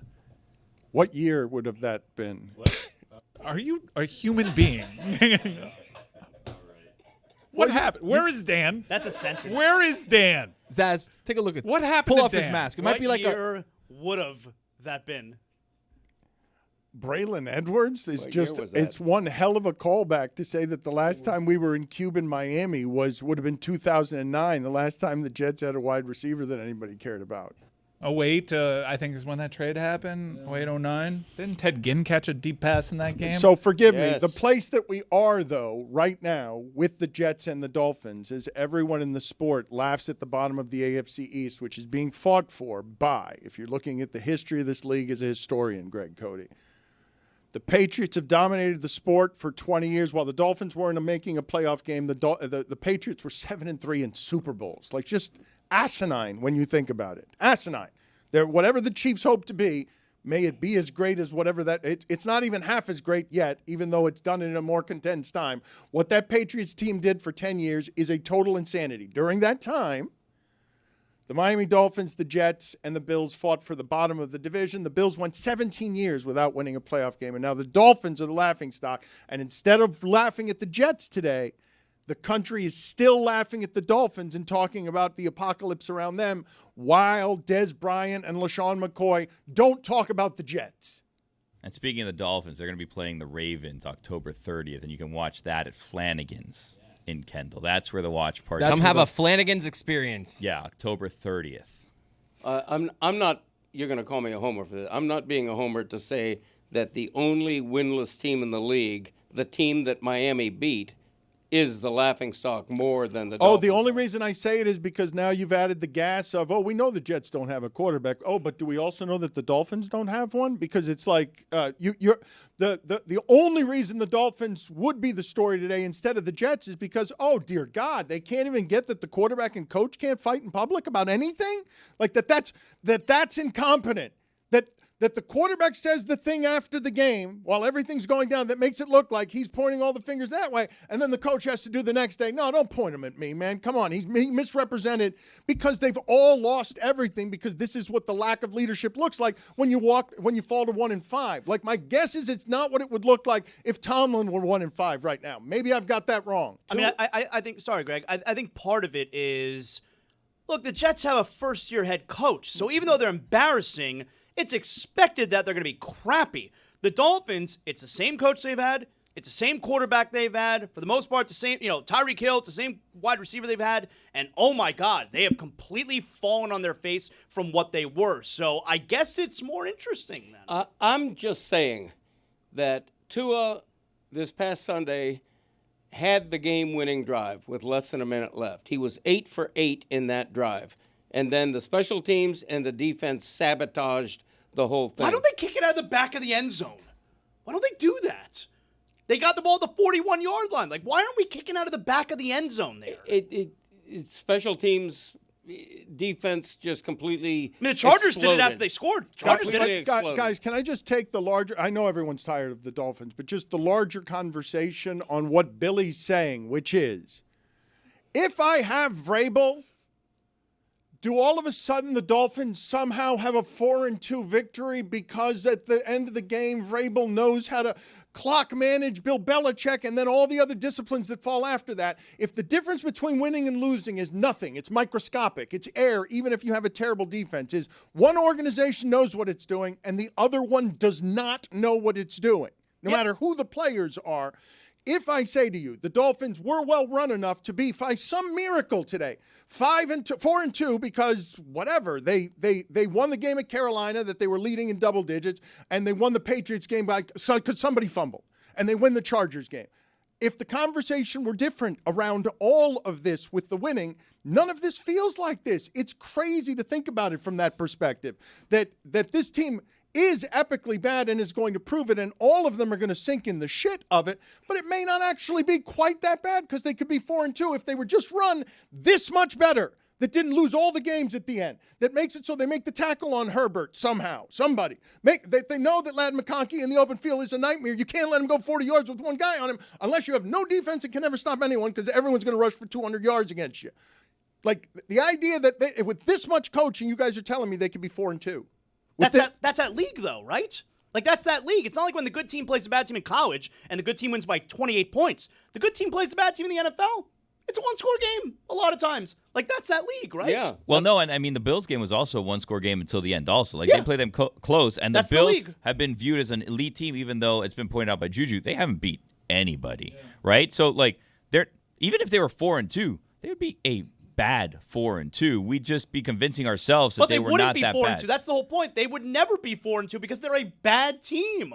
And you lose close games when you're a bad team. The fact that the Buffalo Bills are still the betting favorite to win the Super Bowl tells you how even this is and how much there's a lack of a dominant team. Who would you put ahead of them? Who do you even put ahead of them? I mean, that's just it. There's like Green Bay's up there, obviously Philadelphia probably still, but there's no great team. There's no dominant team this year. In the case of Miami, yeah, they could be 4-2, at least 3-3, and I don't think it's all coaching. I think it's bad players, particularly on defense. You know, Chris Greer's the guy who let them start a season with the worst cornerback play in the entire NFL. That's not coaching. If I may, because we haven't done much college football, Lucy Rodin will be around here in a little bit. I think Jessica will be as well. I did want to mention that the University of Miami, the last time they lost at home was to Louisville, correct? So It's at Louisville. So and Louisville is a 14. Louisville. They're a 2-touchdown underdog, and I think, tell me if I have this wrong, even though Mario Cristobal's team will be doubted and we will see an ACC championship when we see it, but to date, they look like the best team in the conference now that it's not FSU or Clemson's conference anymore, now that the conference is wide open. But they've got a game against a team that probably represents the best chance to beat them, if it's not Georgia Tech, on the remainder of the schedule, because Louisville can go anywhere in any part of the country and beat anyone on the right day. They're 4-1. Jeff Braum I really respect him as a coach, and the matchups that he's had against Miami, he knows how to attack Miami. SMU won't be easy. At SMU won't be easy. I mean, traveling on the road, you don't think? We'll see. But I think that this line's a little inflated. You look across the nation, as impressive as Miami's been, you ask yourself, is there a team in the nation right now that you foresee going undefeated the whole way through? I don't think we're at that point yet, although Miami is very balanced. I think, look, Friday nights inside the ACC have proven to be a bit spooky. I respect the coach. They have some talent. They have a NFL wide receiver. They have a great back in Brown that's from Homestead. I think they can hang around that number. Dude, if the Canes lose to any of these teams, it's going to be a massive disappointment. You're there where now you're after seeing it, you're like, it's disappointing if they don't have a perfect regular season. I'm there because of what we have seen from the Canes. Right on. And because of who these other teams are. That's great. Year 4 Mario Cristobal. You are disappointed if they don't finish a regular season undefeated. That's great. He did his job. I think the betting odds would be that they finish 11-1. You can't expect a perfect season, but I'm sold on UM, and I'm not going to doubt UM until they. Oh, but hold on, I don't want to just skip back. I don't want to just skip past what just happened there, though. Hold on a second. When we talk about James Franklin gets fired at 34-8, and we saw Mike McDaniel go from 9-2, I'm a genius, to no, you'll go up in flames in 2 years around here. Mike Ryan is looking at sports radio legend Zaslow and saying, really? That's the standard again here. So you're telling me right now, a month into the college football season, and not merely that the U is back, that guy who will fire coach every 10 minutes says, no, Mario Cristobal has the expectation that if they don't go undefeated, he has not done his job correctly. It's not the standard to go undefeated, but we're in the midway point of the season. I know what I'm watching, all right? Tougher part of the schedule is seemingly behind you. Yep. And at this point, I think it's okay to set the expectation that if they lose to any of these teams on the remainder of their schedule, that would be a massive disappointment. And if I say that, then I'm also, of course, saying that they should finish the regular season undefeated when Mike Ryan believes, and you could be right, that Louisville is the toughest team remaining on the schedule, and the Canes are a 2-touchdown favorite, then I'm okay with saying the Canes should finish this regular season undefeated. No, the Canes should win a game in which they're a 2-touchdown favorite. We agree there. I would say, though, just having seen what you're saying about the really fun first half of the season, where there are plenty of teams that look good to me, but not as many that look as good as Miami, I don't think there are a lot of teams in America that are going to be a 14-point favorite on Louisville. Just if I take any team in America, Ohio State maybe, but I don't think anyone else is going to get 2 touchdowns. So the money's telling you, no, they're 2 touchdowns better. They're 2 touchdowns better than Louisville, but Louisville. They take exception to this. Louisville. One syllable. Louisville. Maybe 2. Is that how Schnellenberger said it? Yeah, Louisville. That's right. It's a battle for the boots, Dan. Did you know that? We battle for boots. We won the boots the last time. They play for a trophy, these 2 schools. It should be a pipe. Come on, societal shit, folks. Billy, I'm sorry that we didn't do any FIU. The FIU winning at Western Kentucky. Oh, last night we were all Panthers. I'll tell you what, I had more people reach out to me and say pause up than ever before. What a game. I love Tuesday night football. I'm going to say that right now. you think people are watching the World Series? Hell no. FIU breaks a Well, they're not watching the World Series. 10-game road losing streak. FIU breaks. I love your head coach. That is a great hire. Willie Simmons? Oh, shotgun. It's his nickname. More water. Good point, Gilly. Zoo experience. Dan doesn't make sense. What the fuck was that? Dan is really weird. Spiro is here, and Tony and Mike are very excited about that. But just before we get to him, and I'm sure maybe Spiro hasn't seen this. I'd be curious if he has. But when Mike mentioned Jeff Braum, every single time anyone mentions him, all I think of with Jeff Braum is not grizzled football coach who returns to Louisville heroically. It's XFL quarterback who played like 2 minutes after getting his neck just totally cranked and then gave one of the all-time interviews in the history of the XFL. Orlando Rager led by quarterback Jeff Braum, 17. Orlando Rager led by quarterback Jeff Braum, 17. No, I'm sorry. That's the wrong video. We'll get that in a second. Spiro. Oh, here it is. Here it is. No, he's coming off to the sidelines. No, this is a highlight package, which I'm appreciating. Yeah, as a let's big rock on XFL guy. You know what a sicko I am about spring football is? I saw what was in queue, and I'm like, that's not it. No, that's not concussed Jeff Braum saying let's ride. That's not it. The Orlando Rage were so good that first season until Jeff Braum got hurt. And then the LA Extreme came in, and Tommy Maddox ends up getting back into the Tommy NFL Maddox, as a result. what a name. But man, and they had the sickest jersey. Look at those Orlando Rage jerseys. I will He's in say, a gurney on the this, field. This video is pretty Not for great long. because he was laid on his side. Yeah. Vince Yeah. McMahon must have For a guy to take a hit like that and then come back on the sideline and cheer his team on, that really was touching. You know, I'm getting goosebumps now thinking about it. Me too. Yeah, man.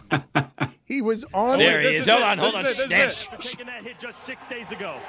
Well, let me answer that question by asking you two questions. One, is this or is this not the XFL? Yes, it is. Two, do I or do I not currently have a pulse? Yes, I do. Let's play football. Hell yeah, Jeff Braum. Come on, Dan. I'm taking the plus 13.5. I'm sorry to say this. God, and that was before champion was back to being champion, too, those jerseys. Oh! Spiro, you know what we're talking about, right? Brings back memories. I miss the XFL. How you guys doing? Thank you for your maiden voyage with our show, Speedo. It looks like a movie. It's an unbelievable injury. Like, his face was sideways and he was concussed in a way that, but no, this was not. Where's his chin strap? He's got a pulse. He played 6 days later. Spiro, can Tony, Mike, explain to the audience and to Spiro why it is that you love him. Like, love him more than you guys love most announcers. This has been percolating for close to a decade. I think about 7 years ago, I noticed that you got a lot of AFC South assignments. You've become basically the unofficial voice of the AFC South. And while those games may not scream at you at the start of the schedule and when the kickoffs begin at 1 o'clock, you're always a prominent fixture during the witching hour because this division is so competitive. And let me just say, when you say Mo Alley Cox, it's goosebumps. I don't know what it is specifically about Mo Alley Cox being in the back of that end zone when Spiro Deites is on the call. But it's magic, man. It's like he is your signature player. When I close my eyes and I think of an AFC South game, the soundtrack of it is Spiro Deites saying, "Touchdown, Mo Alley Cox." Yeah, no question. We just wanted to shout that at you. Like, it's what I associate you with. It's just that one 4-syllable beautiful name. I guess our question is, do you agree, Mo Alley Cox? Yes.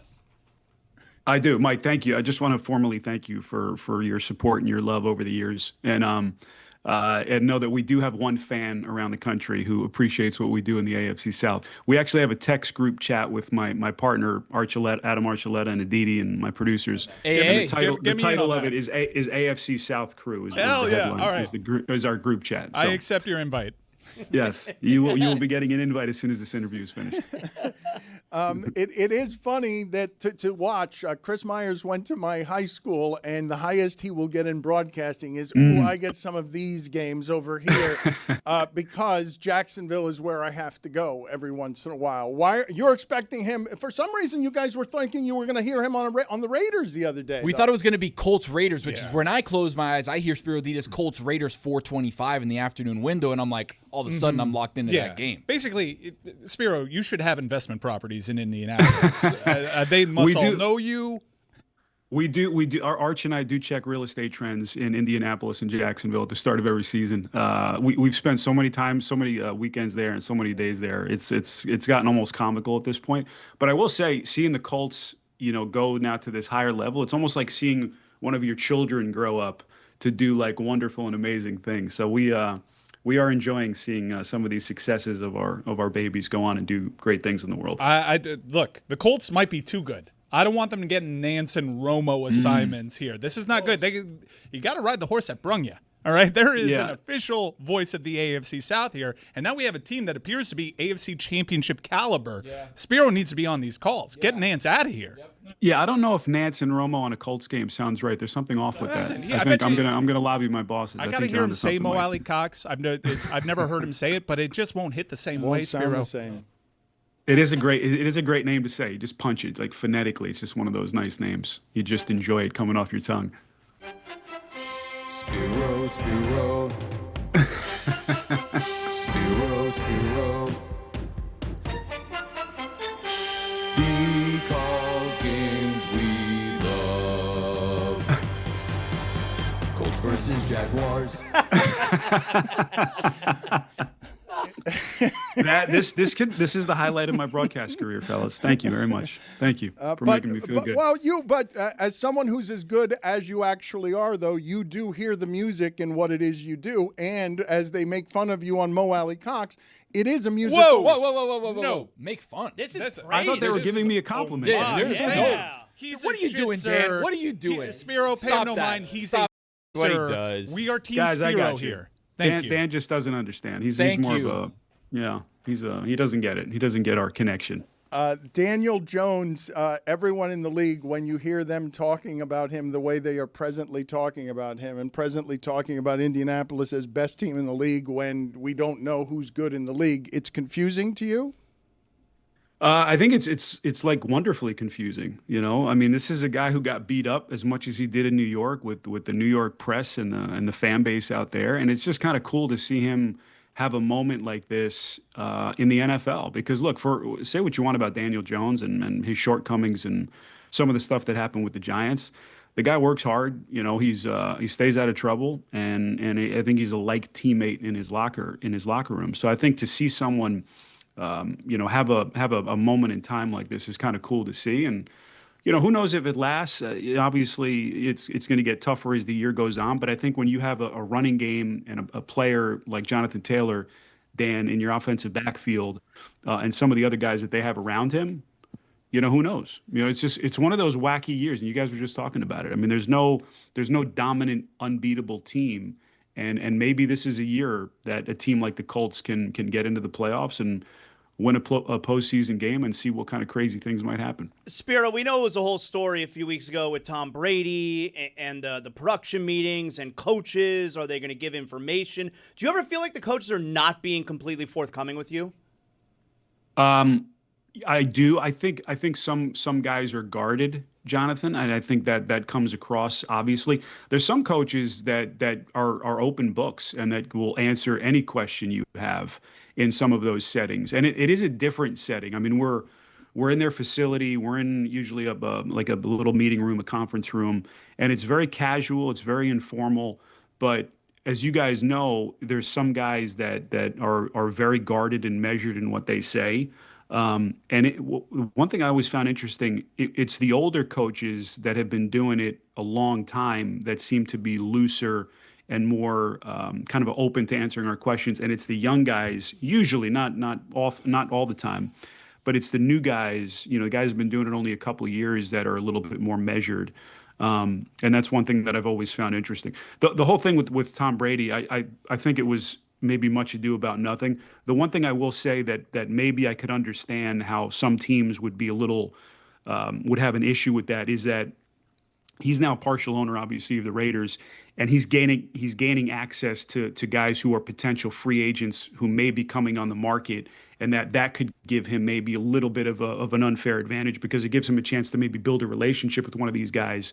And so that was one thing that was brought up that made sense, but all the other stuff I thought was maybe probably blown out of proportion a little bit. When you say, though, that the younger guys are more careful, I would assume that's because they, as the young people, treat it even more as if it's an information business and they don't want you to know anything, and the old guys are just more comfortable doing it old school. That the young people think all information is important information, so that why would they give you any of it? Yeah, I think that's a good point, Dan. I think the other thing is, they don't know who they can trust yet. And I don't think that they've done this long enough to know that, we're not the local media. Like, we're not the local beat writer who maybe is looking to find that gotcha moment that I'm going to go write something negative.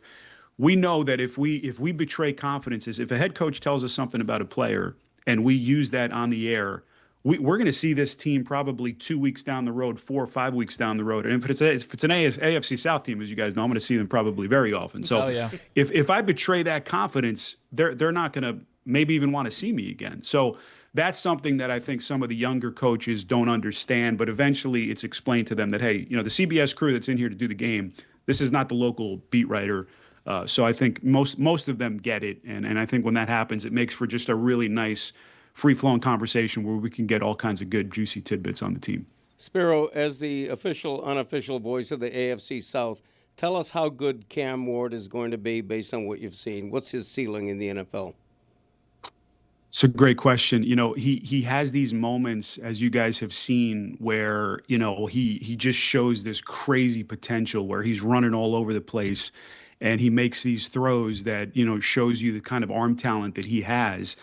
But now, like we've seen guys with so many of these first-round high draft pick quarterbacks, he's going to have to go through the trauma of a coaching change and everything that comes along with that. Because the NFL, professional football, is so different than all of these other sports. A coaching change, it's not like it is in the NBA where, a new guy comes in and, everything pretty much stays the same. In football, everything changes. I mean, it's a new regime. It's a whole new playbook. He's got an entire offseason of preparing to play in a Brian Callahan-led offense. Now he's going to have to completely turn the page. Who knows what they do in the offseason? I don't think anyone thinks Mike McCoy is going to be the long-term coach there.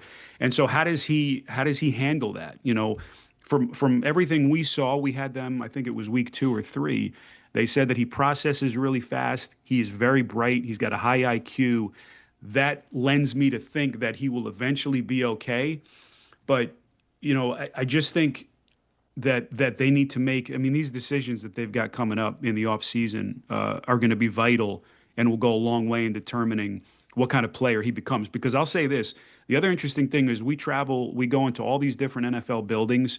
You can very quickly, after just spending a couple hours there, seeing how they run their practices, seeing what the infrastructure is around these young quarterbacks, it becomes very quickly evident why certain teams have success and why other teams don't have success. And I think Tennessee's at a crossroads right now. They got to make some big decisions coming up. Spiro, correct me if I'm wrong and ChatGPT is wrong, but I remember this about you. You went to Fordham, and I think you went to school at the same time Tony Reale did. You guys called games together? Yep. That's a lot of Mediterranean energy on one broadcast. Was Tony always like that? Tony was probably crazier when we were at Fordham. He was a little wilder back in those days, but yeah, he was. Tony was a year ahead of me, so we did a lot of Fordham games together. A lot of traveling up to like Olean, New York, to do St. Bonaventure Fordham games and these wacky long bus rides. So it was great fun, man, and just to see him. Never in my wildest dreams did I think that we all knew Tony was very talented, obviously, but he wanted to do games. He wanted to be a play-by-play announcer. So to see him go eventually become, like stat boy, we're like, holy crap, Tony's on ESPN. He's working with Kornheiser and Wilbon. That was incredible. And then to go to the next level and to have this, crazy long running show, man, it's just amazing to see. And he's one of the sweetheart guys, just as you guys know, he's just incredible. So I hope he's doing well, and I can't wait to see what he does next. You shouldn't be on this Cleveland-Miami game, right? Feels wrong. Even though he does do a lot of AFC East games also. I one time saw Spiro at an unnamed resort over in Fort Lauderdale. I'm not going to say which one it was. Whoa, but wow. I saw him at the coffee shop, went up to him, me and my brother, said, "Hey, Spiro, big fan of yours." He said, "Thanks, man." Gave me a thumbs up and then kept going. Super lucky. You remember that? Really? Do you remember that, Spiro? That's If I say the number name one. of the resort, you're going to know. Wait, in Fort Lauderdale? Fort So Lauderdale, that would a have couple been years ago. Say it. We don't want Not anyone the to know dip- where he stayed 15 years ago. So we were there for a Dolphins game. You were there for a obviously. Dolphins-Patriots game. You were there with the whole crew. Was this the Diplomat? It was. Attaboy. Don't say it, Don't Spiro. say it, Coffee Spiro. bar. We're We're going to know where Tony was 10 years ago. No, it's not 10 years. It was 2 years ago, but I'm protecting Spiro, not me, by the way. This is part of the This problem. is it's not a secret. It's the CBS hotel. That's where all the crews. Okay, so at the, Well, so now at the that's Diplomat. now you can that's secure out there. Spiro. Anytime Spiro's in town and cover the Dolphins, he's at the Diplomat. That's why they can't send him the big games. Yes. This is Security risk. well, you call I do have a security detail. It's a lot of autograph seekers. You calling Dolphins Browns. I'm sure you're going to do a great job with it, but this is the problem with the Colts being too good, man. This is not my AFC South boys. By the way, what was the I group feel like a chat fish out of water. Yeah. What was the group chat like when Callahan got fired? Was it popping? Was it buzzing? God, I can't wait to do this. You know, honestly, we were a little sad. I mean, we like Brian. Brian's a good dude. I mean, he's been great with us. He was actually one of the few young coaches that would give us great stuff in our meetings, and you know, it just for whatever reason, it just didn't work out. So we're a little sad, to be honest with you, to see Brian go. I think he's a good guy. He's a obviously really good offensive mind, and I don't think there's any doubt he'll probably be an OC somewhere next year. But yeah, you don't want to see a guy lose his job like that, especially the good guys. And Brian's definitely one of the good ones. Mike, you didn't get what you wanted because he's just saying he gave us information in the meetings, and that's why he lost. Yeah. The other guys weren't giving him information. He's got in the meetings. relationships with him. Although I can assume that you like Liam Cohen. He speaks Liam like Cohen was he's a a good- breath of good fresh time, air when it comes to media availabilities. Spiro, you are famously Greek. We can tell Yes. this by your name. So I would like to run like a culinary king of the mountain with you. Because I'm part of a big Greek family, so I would like to know what Spiro Deites thinks by process of elimination is the top Greek dish. Will you indulge me here? Yeah. Wait, you're Greek? No, I married into it. Big Greek Oh, family. okay. Gotcha. All right. Okay. We begin with dessert. Lukamades versus baklava. Baklava. All right. So baklava versus pastizio. Well, that one's a dessert. I one's know. a I know. food. We're playing King of the Mountain, though, Spiro. That's the rules. Come on, Spiro, play the game. Come on. Pasticcio. Pastizio Oh, versus you know how he pronounces it too? Pastizio versus gyro. Pasticcio. Pastizio versus souvlaki. See, it just depends what the quality is. You know, I would say probably I'll go souvlaki. Souvlaki versus moussaka. Souvlaki. I'm not a moussaka guy. Souvlaki versus saganaki, which is just cheese. Oh, we love that. Well, I love Saga. Wait a minute. A good saganaki is very, very good. I'm gonna stick with souvlaki though. Souvlaki versus spanakopita. Spanakopita. That's the champion. And look at this beefcake from Hofstra right here. It's Reali. Look at these two guys. And Reali was the one who, what did I say? Jesus Hofstra. Christ. That's got to be the worst haircut ever in the history of broadcasting. Jesus I'm Christ. sorry I made Tony's? it Hofstra. No, my haircut. No, Tony's is great. Your hair is killing it, man. Ah, man. You've been doing this for a long time. I look like Paulie D from Jersey Shore. My goodness. Yeah, it was as a Mediterranean man myself, it was really cool seeing you get your start really early. Yeah, I'm Mediterranean. I got that olive skin. You know about that olive skin, Zaz? You don't know about that You don't know olive shit skin. about that, Zaz. Nah, But player. Spiro has been doing this for a really long time. His voice has been associated with the NFL, and he's still a very young man. It was crazy that you got your break so soon. That doesn't happen like that. Yeah, no, I was very lucky, very lucky. Well, I had the good fortune. One of my college professors at Fordham worked in PR in New York City, and so when he heard my tape at the local Fordham radio station called FUV, which a lot of the pro guys have come out, like Mike Breen and Bob Papa, Michael Kay, all those guys. And so when he heard my tape, he said that he knew a lot of people in the business and he thought he could help me, and he actually got my gig doing the XFL. So that was like my first foray into the pro ranks, and that everything started from there. It was a wild, crazy ride. Spiro, when you're doing the tournament and you're doing what, 3-4 games in a row? I mean, it's got to be Yeah. so hard, right? Crazy. Yeah, the first day of the tournament is probably the most taxing experience that you could have doing this because, it's not only the amount of games, but it's also the fact that like this is like the big moment for these players and these teams. So you want to, you're studying, you're preparing like around the clock leading up to that first day of the tournament. So you've got like the mental stress of like wanting to do these guys justice and to give them their proper due. And so it's unlike any event, any assignment that any of us get, any of us that are fortunate enough to do the tournament. And it's great. And now to add to the craziness, my partner Jim Spinarkle and I the last couple of years have done both nights of the first 4 in Dayton. And then so it's the multiple games Tuesday, 2 games Wednesday, get on a plane, go to our first round site, and then 4 more games on Thursday. So it's pretty bananas. And I just got to get sleep, man, that week before the tournament because you're going to be catching like an hour or 2 if you're lucky. Last question before we let you go here. In terms of the runs that you've been associated with, whether it's multiple Laker championships or Linsanity, like what do you regard as the highlight of what it is that you've been around where you're getting the most goosebumps because you're like, you can't believe that you've arrived in a place. I don't even know how old you would have been during Linsanity, right? Yeah. Man, Linsanity got 2012, so I was probably 30, maybe 35, 36. That Dan was crazy, just as like this little brief sustained run. But I think when I'm at the end of my career and I'm thinking about like the big moments, it's probably going to be the run with the Lakers, and just because Thought it was a touchdown to Mo Alley Cox in the back of the end zone. That's number 3. That's number 3 on the list.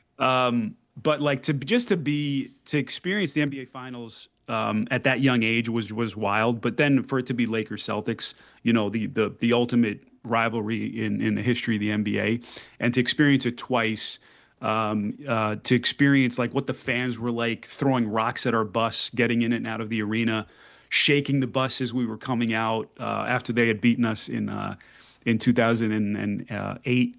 All of that stuff, man, it was just incredible. Just like to be behind the curtain when they eventually won it, and to like be at the championship, because you see these teams celebrating championships in the locker room as a kid.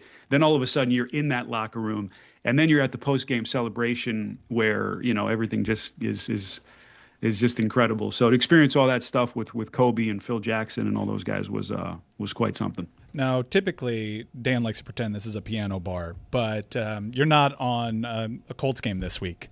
So I have a request. Can you give us a faux Alley Cox? Just for your boys, one last time here in the back row that love the unofficial voice of the AFC South, can you call us a faux Alley Cox touchdown in the back of the end zone? You ready? I don't know. Oh, my God, he's going to do it for us. It's going to be a 3rd and 10, Indianapolis down 6 He's always with there. 27 seconds left. Daniel Jones from the gun takes the snap, drops back, rolls right. He's got a guy back corner of the end zone, fires, and it's caught. Mo Alley Cox and the Indianapolis Colts in front are going to win it on a last-second toss. It's a tie and game, again, it's actually. Mo Alley Cox. Well, they need the PAT. Yeah, they got to kick this member down 6. Oh, no. They do need a PAT. He blew he blew the call. Tie game, overtime. Why he's doing Browns games. Man, you guys are sticklers, man. Yeah. Well, just the next time That's why I'm the AFC South. I blew it. The next time the real thing happens, put a little extra on it. Your boys will be listening. I will. Thank you, Spero. I appreciate the time. Spiro, Thanks, guys. Thank you. Spiro, Efcaristo. he calls games we love. Colts versus Jaguars. Jeremy has been cooking in the other room. He badly wants to talk baseball. I like this version of JT. He's been warming up the entire game, trying to get in the game. We have not allowed him in the game. So, Jeremy, go ahead and give me whatever thoughts you have on last night's baseball games. Pitch clock and in other places, you have a very confined space here to talk baseball. Yoshinobu Yamamoto, Dan. He was spectacular. And what he taught everyone once again is that throwing strikes is really all you need to do as a pitcher. Mix quadrants, up, down, left, right. Stay in the zone, give the team an opportunity to hit, and great things happen. He was dominant after Blake Snell was technically better the night before. Complete game, 3 hits. It was insane. Dodgers are unbelievable, Dan. Yeah, that's part of the problem. Greg is now officially in the mode where the only thing that he's interested in is baseball. In baseball, I'm guessing would be, will the Dodgers lose? Why are you? What's happening? Did you get bored by Spiro? Like, what are you? No, why not are you at laying? all. So, GC, you just pulled the mic lower. He's creeping lower and lower. His leg is killing him, guys. Thank he has you. it up. You need an ice Billy pack? gets me. Yeah, my leg is hurting very much. Roy? Roy's asking if you want an ice pack. That'd be great, actually, if you got one. No, I thought Spero was great. Dodgers against Mariners is my ideal World Series as long as you can guarantee me a Mariners win. Nobody outside of L.A. wants to see the Dodgers win again. Nobody except in Canada wants to see the Toronto Blue Jays win. Milwaukee is a popular Cinderella type team, but nothing like Seattle with the dumper, big dumper. You got to have we're a Mariners nation right now. Okay, that is America's team, the Mariners. They have to beat the Dodgers because right now the World Series matchup is foregone. I don't Foregone? I don't think Yeah, you it's a can foregone do. You can't conclusion. do that in baseball. You can't do that. It's not like the Dodgers. You can't do that in baseball. Yeah, you can. Thank you, Roy. Could I get a Roy, that's kind of Miller Lite half-assed. as You well? can't just give him a. Could I get a Miller Lite? Yeah, you got to put a towel around that at least. I mean, Roy, but you got to put it on Miller his knee, Lite. though. I didn't think anybody heard me. Oh. That was good analysis, Greg. Thank you. Mark my words. If it's not a Dodgers, I almost said Mariners. Seahawks, Mariners. World Series, I will walk from here to Seattle. Yeah. But only if I get my On knee that repaired. Only if I get my knee repaired. How long did that Mariners are take? like minus 650. Greg. All right, it's a bet. And if not, Dan has to do it. Yes. Right. I Or mean, no, if not, Dan has to buy you a white Camaro. Yeah, or a white Corvette. Corvette. Yeah. Right. It's Exactly. right there for you. Where are we on that? Where are we on the white Corvette? You got to get me a VIN. I'll do it. Vin Scully. That kind of in. Thank you. Man, I'm beaming from Spiro. Dude, he's so That he's was so a good. thrill. That was a thrill. I can't believe you saw him years ago In person, man. at the We- Diplomat, and you didn't tell me. Me and my brother were there, and we are like, dude, I think that's Spiro Deites. You don't- And then he turned around, and we were like, oh my god, it's him. it's Spiro Deites. We were like, we kind of gave him a thumbs up. Spiro, big fan. He's like, thanks, boys. We should have. Let's have him on again and have Reale on. That'd be nice. A little class reunion For Hofstra. for Hofstra, as Dan likes to put it. You're on one today. Yeah, you my are. fault.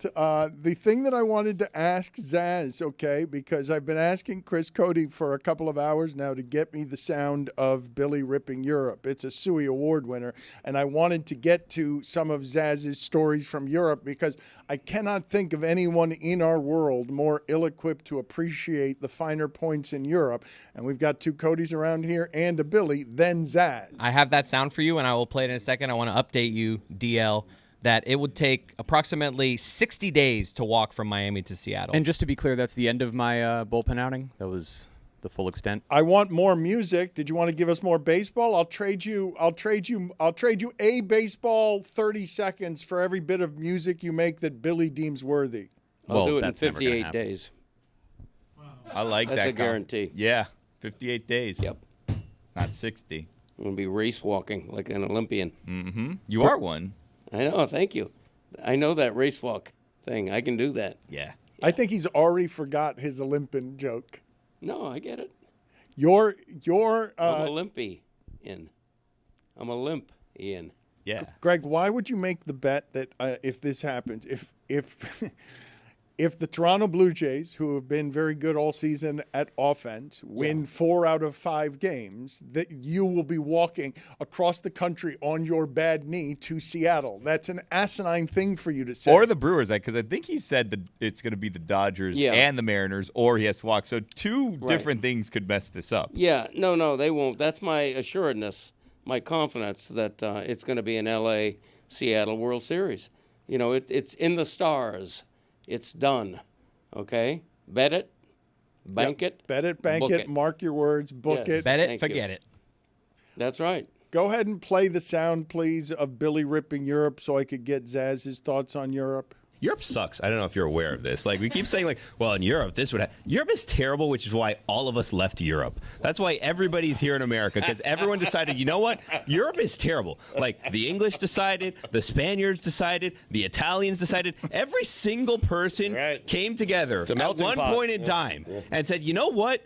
We may not disagree on a lot of things, but we can all agree. Europe sucks. Let's just jump on this boat and see where it takes us, because we can't be here anymore. Because Europe, again, terrible. No air conditioning. Everything is old. Horrible. All they do is try to steal American culture and then tell you all of their old crap is so great. Europe, terrible. And it takes forever to get there. Forever to get there. If I'm boarding a plane for 8 hours, Europe better not be where I'm landing. I'll tell you, you're pretty spot on there, Billy. All right. Now, I'm wearing this beret right now that I got from Paris. I got it right on the streets there a couple days ago because, you know, it looks good at me, Dan. But besides that, Europe, what's going on there that's not going on in Cooper City? Let me tell you a couple things that I noticed there. Number one, in order to watch any sports, and I don't understand, they only do soccer there apparently, like NBA, NFL, NHL. They're missing out on all their good things, all right? Their time zone sucks. It's not a good time zone. Getting there is terrible. But here's the thing. In order to just watch anything, because I did watch a little bit of football last weekend, Dan, I had to get a VPN. You know what a VPN is? I don't. That's like the thing you put on your phone, and it hides your location. So you could watch, you could stream whatever you want, sports, you know, like you normally do on your phone. How is that even legal? I don't know. Come at me, bro. What I did may have been illegal, but I had to order a VPN so that I could watch the sports You there. don't have to order it. It's already built in your phone. I feel like TC knows about VPN. All right, like I got said, a couple guys. like I said, come at me, bro. I'm not scared, all right? Do what you got to do to watch sports while you're there. And here's the thing. All these tours, man. Multiple. Billy. Multiple. What? You said the F word. No. He didn't say He it. goes, fuck. Yeah, you said No, I didn't. It sounded like it. No, it didn't. All these tours, multiple 5-hour tours. I was going to say 5. That's what happened there. Yeah. Multiple 5-hour tours. That 5-hour that tours. sounds terrible, Jay-Z. 5-hour tours. Gilligan got lost on one of those. And the it was walking. 3. It's Yeah. too much walking. There's steps everywhere. What's with all the steps? Going up steps and down steps. Whatever happened to just flat land? Europe where I could hates the walk cripples. Places. And you know how the floor, the concrete is? It's uneven, you know? Cobblestone. Can we put cobble? Nobody was ever walking on the street saying, you know what I'd love right now? Some cobblestone. How about asphalt? Where'd Who that go? cares? Who cares? Can I ask you something? Have Yeah, they go ever on. heard of Benjamin Franklin? Because he invented electricity, as I understand it, and they have their own outlets over there. How about you respect the guy that invented electricity, Benjamin Franklin? Right, I got to go buy all these different kinds of outlets. And because we went to London and to Paris, I got to get a London type of outlet and then a Paris type of outlet. What are we doing here? Give me one outlet that works everywhere. My God. You know about that channel? Nah, man, I never heard of that. Channel? The hell is that? Is that food? What is a channel? Sounded like you said the F word, Zaz. It I did. definitely did not. FCC issue. He said chunnel. The telephone number, if you want to do boldest take with us, is 305-486-GOTS, 305-486-4689. Oh, the plane ride. I heard about this. So listen to this. We'll get to boldest take in a second. Zaslow on the plane gets creeped out, filled with anxiety by the movie Paul Rudd with Tim Robinson, Friendship. Makes Zaslow so uncomfortable. It's just total. It's comedy, and Tim Robinson is doing. He's got the new show on Max, the Chair Company, where like he's the hottest thing as the world's most awkward comedian. I had never seen any of his stuff yet.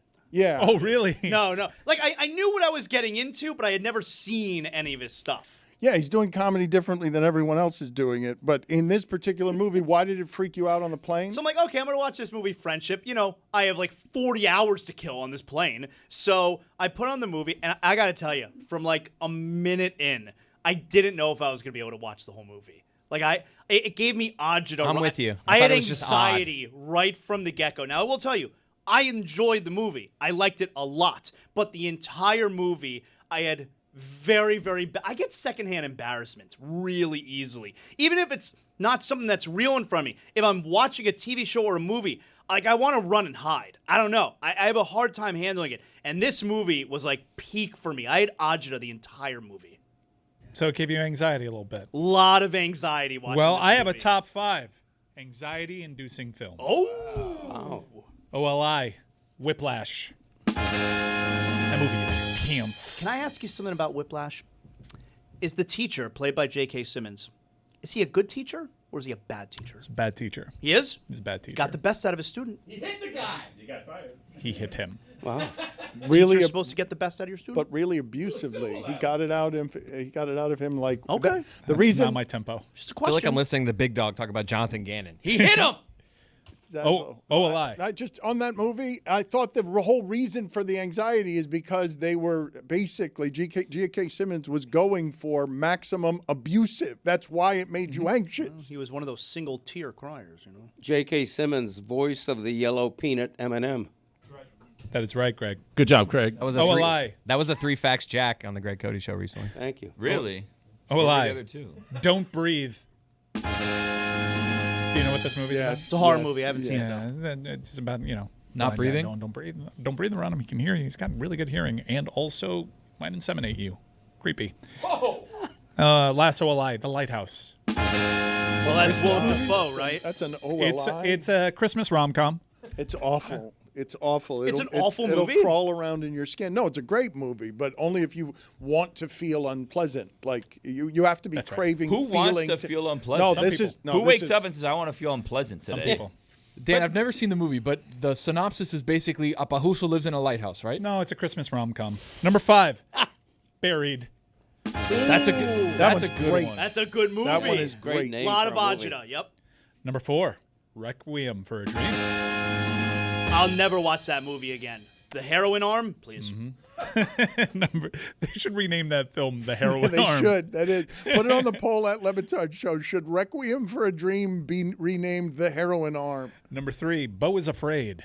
That one was really good too. This movie's about someone that suffers from anxiety, and it puts you in their shoes. Number 2, Uncut Gems. Yeah. That movie's just one big panic attack. It is. And number 1, The Coffee Table. Still haven't seen The Coffee Table. Still afraid of The Coffee Table. Let me hear the Boost Mobile hot take line of love. The Boost Mobile boldest take is presented by Boost Mobile, the newest 5G network in the country. Want to see a 3-man cage match? Conan O'Brien, Pablo Torre, and Mark Cuban in one cage. Go. Hey, Dan, keep the Carolina Panthers name out your f***ing mouth. A 4-day work week is more exciting than a 3-day weekend. We need to start treating the uprights in football like the fair pole in baseball.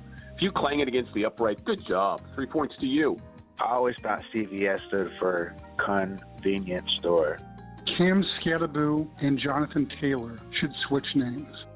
Patrick Mahomes is to Mario as Josh Naylor is to Wario. Is this just me, or is anyone else uncomfortable drinking soda after you guys shamed everybody with a soda drinker's body?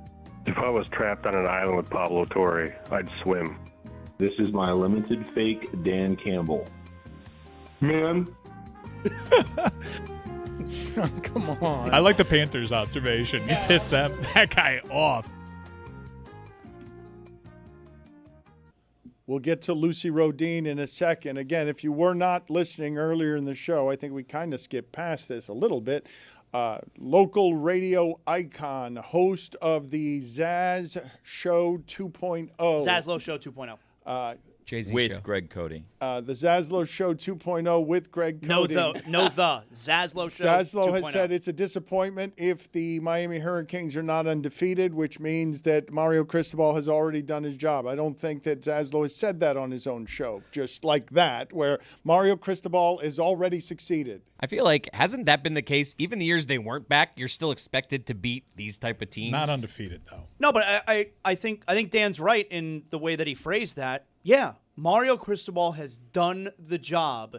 If they are in a place where I'm confidently telling you it's a disappointment if they don't finish, not going into the year, but at this point, if they don't finish the year undefeated. I'm not sitting here telling you it's disappointing if they don't win the national championship. Get to the playoffs. You're in the playoffs. Hey, Hang with him. Let's see what happens. But yeah, I think you're right in the way you say that. And the thing that he is saying there that I don't think should just be skipped over is, guys, this is pretty hard, right? You start with, we were excited with Billy Gill's FIU team that now suddenly its top moment before last night of the season, being down only 10-0 in Penn State means nothing because that'll get you fired 3 games later. How dare you, sir? They won the Shula Bowl. In retrospect, though, game at Happy Valley was FIU's strength of schedule one, diminished by what has happened to James Franklin the last 3 years. Zaslow is telling you that after winning the state of Florida, now he's going to be in South Bend this weekend. Yeah. Zaslow's not just gas bagging. He's watching all these teams and he has opinions on how they look. And what he's telling you is the way Miami looks, size and speed on defense, violence on defense, discipline, offense that can beat you multiple ways. You want a 16-play drive at the start of the third quarter, Notre Dame? How about one of those? Oh, big plays, FSU? Okay, they'll beat you that way. In a diluted college football, Zaslow is telling you he expects the Hurricanes to go undefeated. That means Mario Cristobal has improved every year that he's been in charge. There's only one other team doing it the way the Canes are doing it this season. It's Ohio State. That's it. I agree. These are the only 2 teams that you could look at. I'd say Texas Tech. Yeah, we'll see. But interesting test. Levitt's going to be playing for Arizona State. At Arizona State will be an interesting test. Levitt's is right here. Lucy's going to join us in a moment. Do you guys have any opinions about the fact that I think Zaslow making it official has raised the expectations to place that I have not heard anybody in Miami say that Mario Cristobal has already succeeded? I haven't heard it from anybody. I mean, we figured it out together. We talked it out. Yeah, like any of these games, okay? Louisville, Stanford, SMU, Syracuse, NC State, Virginia Tech, Pitt. If the Canes lose any of those games, wouldn't your reaction be right after the game ends, wow, that was really disappointing? Sure. Then here we are. It would be really disappointing if they don't go undefeated. I don't think, for me, there's not a huge difference between 12-0 and 11-1. If anything, this is a season where 1 loss, maybe even 2 losses get you in the playoffs. I think 1 loss, so you won the ACC championship then? You have to win the ACC championship. For me, has to win the ACC championship and get in the playoffs and at least win 1 game in the playoffs to call this a success. That's my parameter. I mean, it would be disappointing if they had a bye, okay, and they lose in the quarterfinal at one of the bowl games because remember they wouldn't have a home game there. I guess that would be disappointing, but if you win the ACC championship and you make the playoffs for the very first time ever as a school, I'm not going to sit here and say it was disappointing. I think it is. I think when the playoffs expanded from 4 teams to 12 and starting off this season the way they have and being number 2, if you don't get in and win a playoff game, you look back and say, we underachieved. I mean, you're gonna play another top 10 team in the quarterfinal. Yeah. You lose a neutral site bowl game to a top 10 team. I can't sit here and say that that's disappointing then. All right, so Lucy's going to join us now. She's bouncing around all over the country following all sorts of college football teams, but with a specific bias, too many Iowa ones, I would say. Find her at too many Iowa games. I feel she's grifting off the expense account by just going home and partying and just enjoying her time in Iowa because she wants to spend time in Iowa. It's not the epicenter of the college football universe. I don't understand why you're there so often, but Penn State being around Iowa is fun this week because James Franklin is fired. I was curious your thoughts on, I believe, a whole new standard of how we're measuring college football coaches now. Okay, first, let me just say, when we plan off-roading, we plan it months and months and months in advance, and sometimes sponsors have say in where we go, sometimes they don't. Sometimes things just work out in certain ways that we are going to Iowa Penn State this week. That was, whoops. But I think it's fun to be at James Franklin's first not game there. So, yes, we are going back to Iowa, and I do think you're right. We do spend too much time there. Rose would definitely agree. But when it comes to James Franklin and sort of this, decision to fire him, which is objectively crazy. Like, I totally understand the decision to fire him.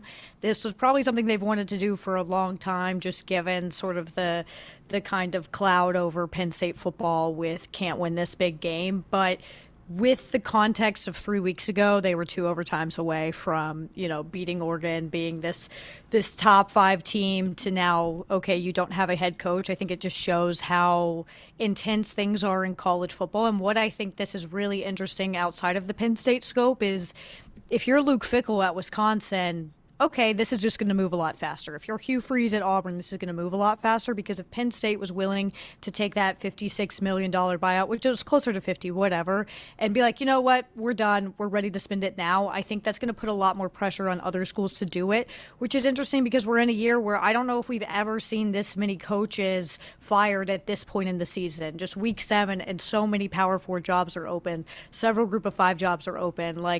I just think that the standard for giving a little grace is pretty much gone, even though I do think Luke Fickell should be gone, Hugh Freeze should be gone, Billy Napier should be gone. Why is it crazy that they fired him? Well, I think just sort of the context of, okay, 3 weeks ago you were a top 5 team. I think the timing is what is crazy about it. And also I like to make a lot of fun of James Franklin. You guys know this. It's funny that he can't win the big game. We know that. However, when you're looking at James Franklin objectively from a college football standpoint, who is better that Penn State is going to get? That is what I think is so crazy, is I would assume they have to have somebody in mind to be willing to make that giant cut, to pay that giant check, because he's winning 10 games every year. Obviously things change with UCLA and Northwestern and whatnot, but I don't know who they get that's better than that, because I don't think Curt Cignetti is leaving Indiana for that job.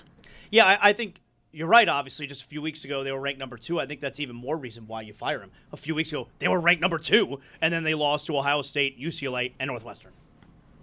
Yeah, I think it's the 2 weeks is such a long time or such a short time, to make a decision that brash, where, okay, so 2 weeks ago you had no idea that none of us would have ever assumed James Franklin would not have a job 2 weeks from now. So you make that giant decision. I understand the decision. You have to have somebody else in place if you're willing to spend $50 million to get rid of James Franklin. He wins 10 games a season. You have to have somebody who you think is better than that.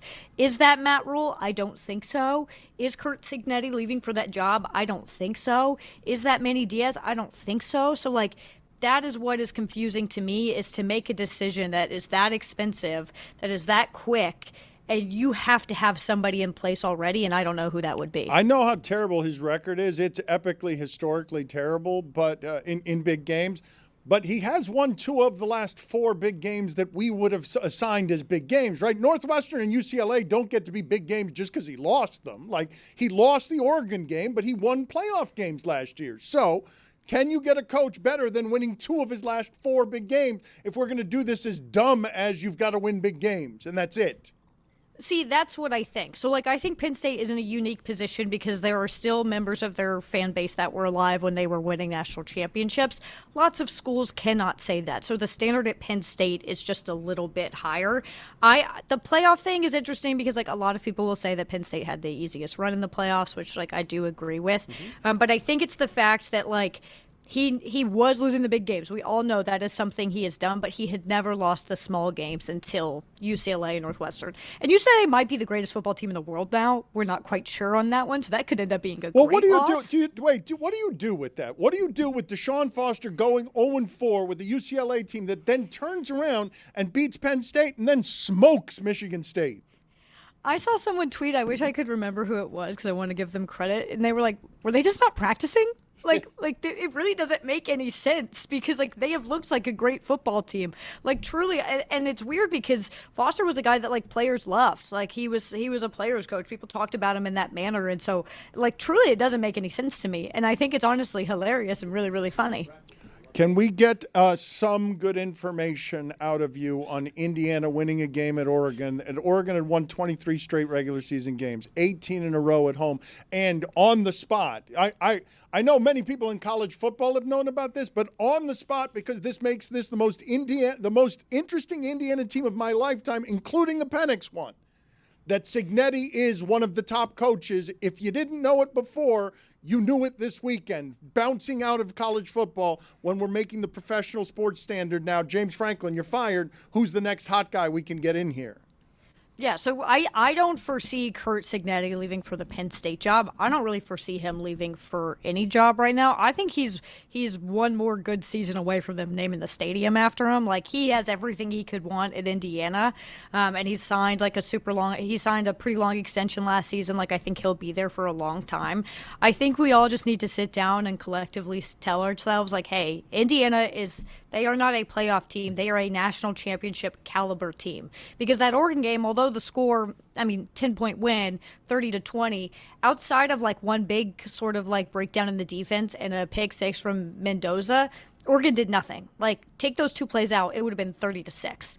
Indiana was dominant in that game. They are a very good football team, and you could say that they have less talent than Oregon, and I think that's fair that they do. And it still didn't make any sort of difference in how good they are. When it comes to Curt Cignetti, just listen to what he says. Google him. Like, he wins. He wins everywhere he goes. But but it's not just that, though. I'm not sure that anybody would say that his players are very vaunted, like whatever the rankings are. Composite talent rankings have them as like the 72nd most talented team hold in on. the nation. It's awesome. So when I'm saying, guys, no joke, Indiana football has never been this good, has no right to be this good. Penix was great for them, but this is the best Indiana team there has ever been. Indiana has always been terrible at football until like the last 5 years of sometimes they'll give you offense. But going into Oregon, there's never been an Indiana team that can do that. No, they're outmatched when it comes to talent, and there's more to it when it comes to winning football games. That being said, especially when we look at what's happened at Penn State, got my eye on Dan Lanning, one of these media darlings. Do something, okay? Well, but do something to deserve how people view you. Win the big one. Not only win the big one, Mike, but hey, these two teams, Penn State came back on you late, and Indiana ground you to dust late in Nike Stadium. What happened to that team? Embarrassing. Dan Lanning just catches break after break after break. But he took his shirt off on game day. That's what it is. He's just bad. We all like Dan Lanning. Quite the tattoo for Pshaw. Lands. Yeah, on the stomach. Yeah, crazy tat. Who are the hot seat coaches? Who else after Franklin? Oh, well, so Luke Fickell, they lost to Iowa 37-0. That's really, really not good. That's the first time Wisconsin has been shut out at home since 1980. And you're giving up 37 points to Iowa. That's not ideal. I think his time is done. And Wisconsin is a football team that is just sort of fascinating to me in the way that they've fallen apart. Billy Napier feels like that's like a few weeks away, if not in a shorter amount of time. I'm not quite sure what's even taken it so long. And then my experience watching Auburn football this weekend in person was life-changing in the worst way. Hugh Freeze has got to go. It's got to be over. Life-changing. We'll play the video now on her way out, and we'll get an internet minute from her as well. But first, let's play the Lucy video here because you did not enjoy Auburn, is what you're telling us? You had I loved Auburn. Auburn is one of my favorite places we've ever gone. That lemonade was awesome. The people were the most ridiculously friendly people we've ever met. That football was insane to watch. It was like I felt years of my life slip away just in the final 2 minutes of the first half. Let's throw it to that video. These girls were selling Lucky Rocks for $1, and absolutely, if you're selling a Lucky Rock for $1, I'm going to buy it. And they gave me this rock, which has stuff all over it that's now all over my hands. And they clearly just picked it up from there. And they're just selling rocks that they found. And I paid for one. Capitalism alive and well, even with 4-year-olds.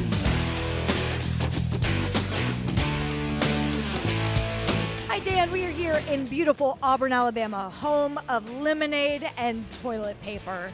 This has been a delightful experience. Beautiful campus, the friendliest fans we have ever met, and it makes me sad that their football is trying to kill them. They deserve a lot better because they're kind, wonderful people with a cool campus and truly phenomenal lemonade. Today is my first Auburn game ever. Do you have any advice for me? Enjoy it, yell a lot, get excited, but don't get your hopes up too much. That is the most Auburn explanation you could have ever gotten in your life. And if you've ever been around Georgia fans, don't get too close because they might bite. Mark, do you have advice for me? I think you should try the eagle call. I was born an Auburn Tiger. I grew up in that stadium. My whole family are Auburn alumni, and I have family that are scholar donors here, and I'm going to the game today, and it's just in my heart, and I can't get rid of the passion. Can y'all explain to me the deal with your outfits? associate Yeah, members we're at a fraternity right now. Yeah. So do you have to wear this to all the games all year? Technically, whenever our associate membership is done, we have to wear them. They just want us to look really good for all the games, you know? Well, I like your outfits. I think you guys look wonderful. Down here, it's dress to impress. Your game day outfits are planned with a PowerPoint before the season starts. Do not wear knee-high boots ever again. This is not okay. Pick something comfortable. How would you describe the last 10 years or so of rooting for Auburn? Definitely up and down. A lot of losing, not a lot of winning. Do you guys speak to professionals about it just to make sure we're doing good mentally, or do we just ride the wave? Nah, unless you gotta ride it. You got it. I was crashing out, not last week because we had a bye week, thank goodness. We probably Thank lost that too. A lot of anxiety, a lot of stress. My heart rate is up the entire time. I just have learned to roll with it. I'm here for a good time, not a long time. Do you think this is Hugh Freeze's last year here at Auburn? I hope not. Maybe they can stay a little down. So that it's better for Easier Georgia. opponent. I wish it was his last year. No comment. Last year here, who says yes, raise your hand. Hugh Freeze is staying this year, raise your hand. Or next year. He'll still be the head coach. Okay, So. hell yeah, let's keep the vibe going. If he puts the same thing he's put on the field throughout his tenure here so far, it's probably all she wrote with Coach Freeze. Does he golf too much? When he lost to Texas A&M, it really didn't seem like he was fully kind of bought into what it takes, which is, hey, you might not have time to go out and golf during the summer. He golfs so much. They raise our tuition every year, so honestly, they might be for his buyout. I don't know. Do you guys think they are specifically raising your tuition because Auburn has so many buyouts they have to pay all the time? No doubt in my mind. How do you feel about them saying War Eagle when their mascot's a tiger? Yeah, see, I don't really get the whole two mascot kind of thing. I mean, it's just a motto. But you yell about eagles. A professor in the early days of Auburn that served in the Civil War, he saved an eagle that got knocked out of its nest when it was just a baby. What ended up happening is he raised it. It obviously didn't know how to fly because it got knocked out of its nest. So it was called the War Eagle because it came from the Civil War. And then the first time they played Georgia, tied game at halftime, the eagle gets up off of his shoulder, flies around, and everyone's like, War Eagle, like yelling War Eagle, so pointing at it.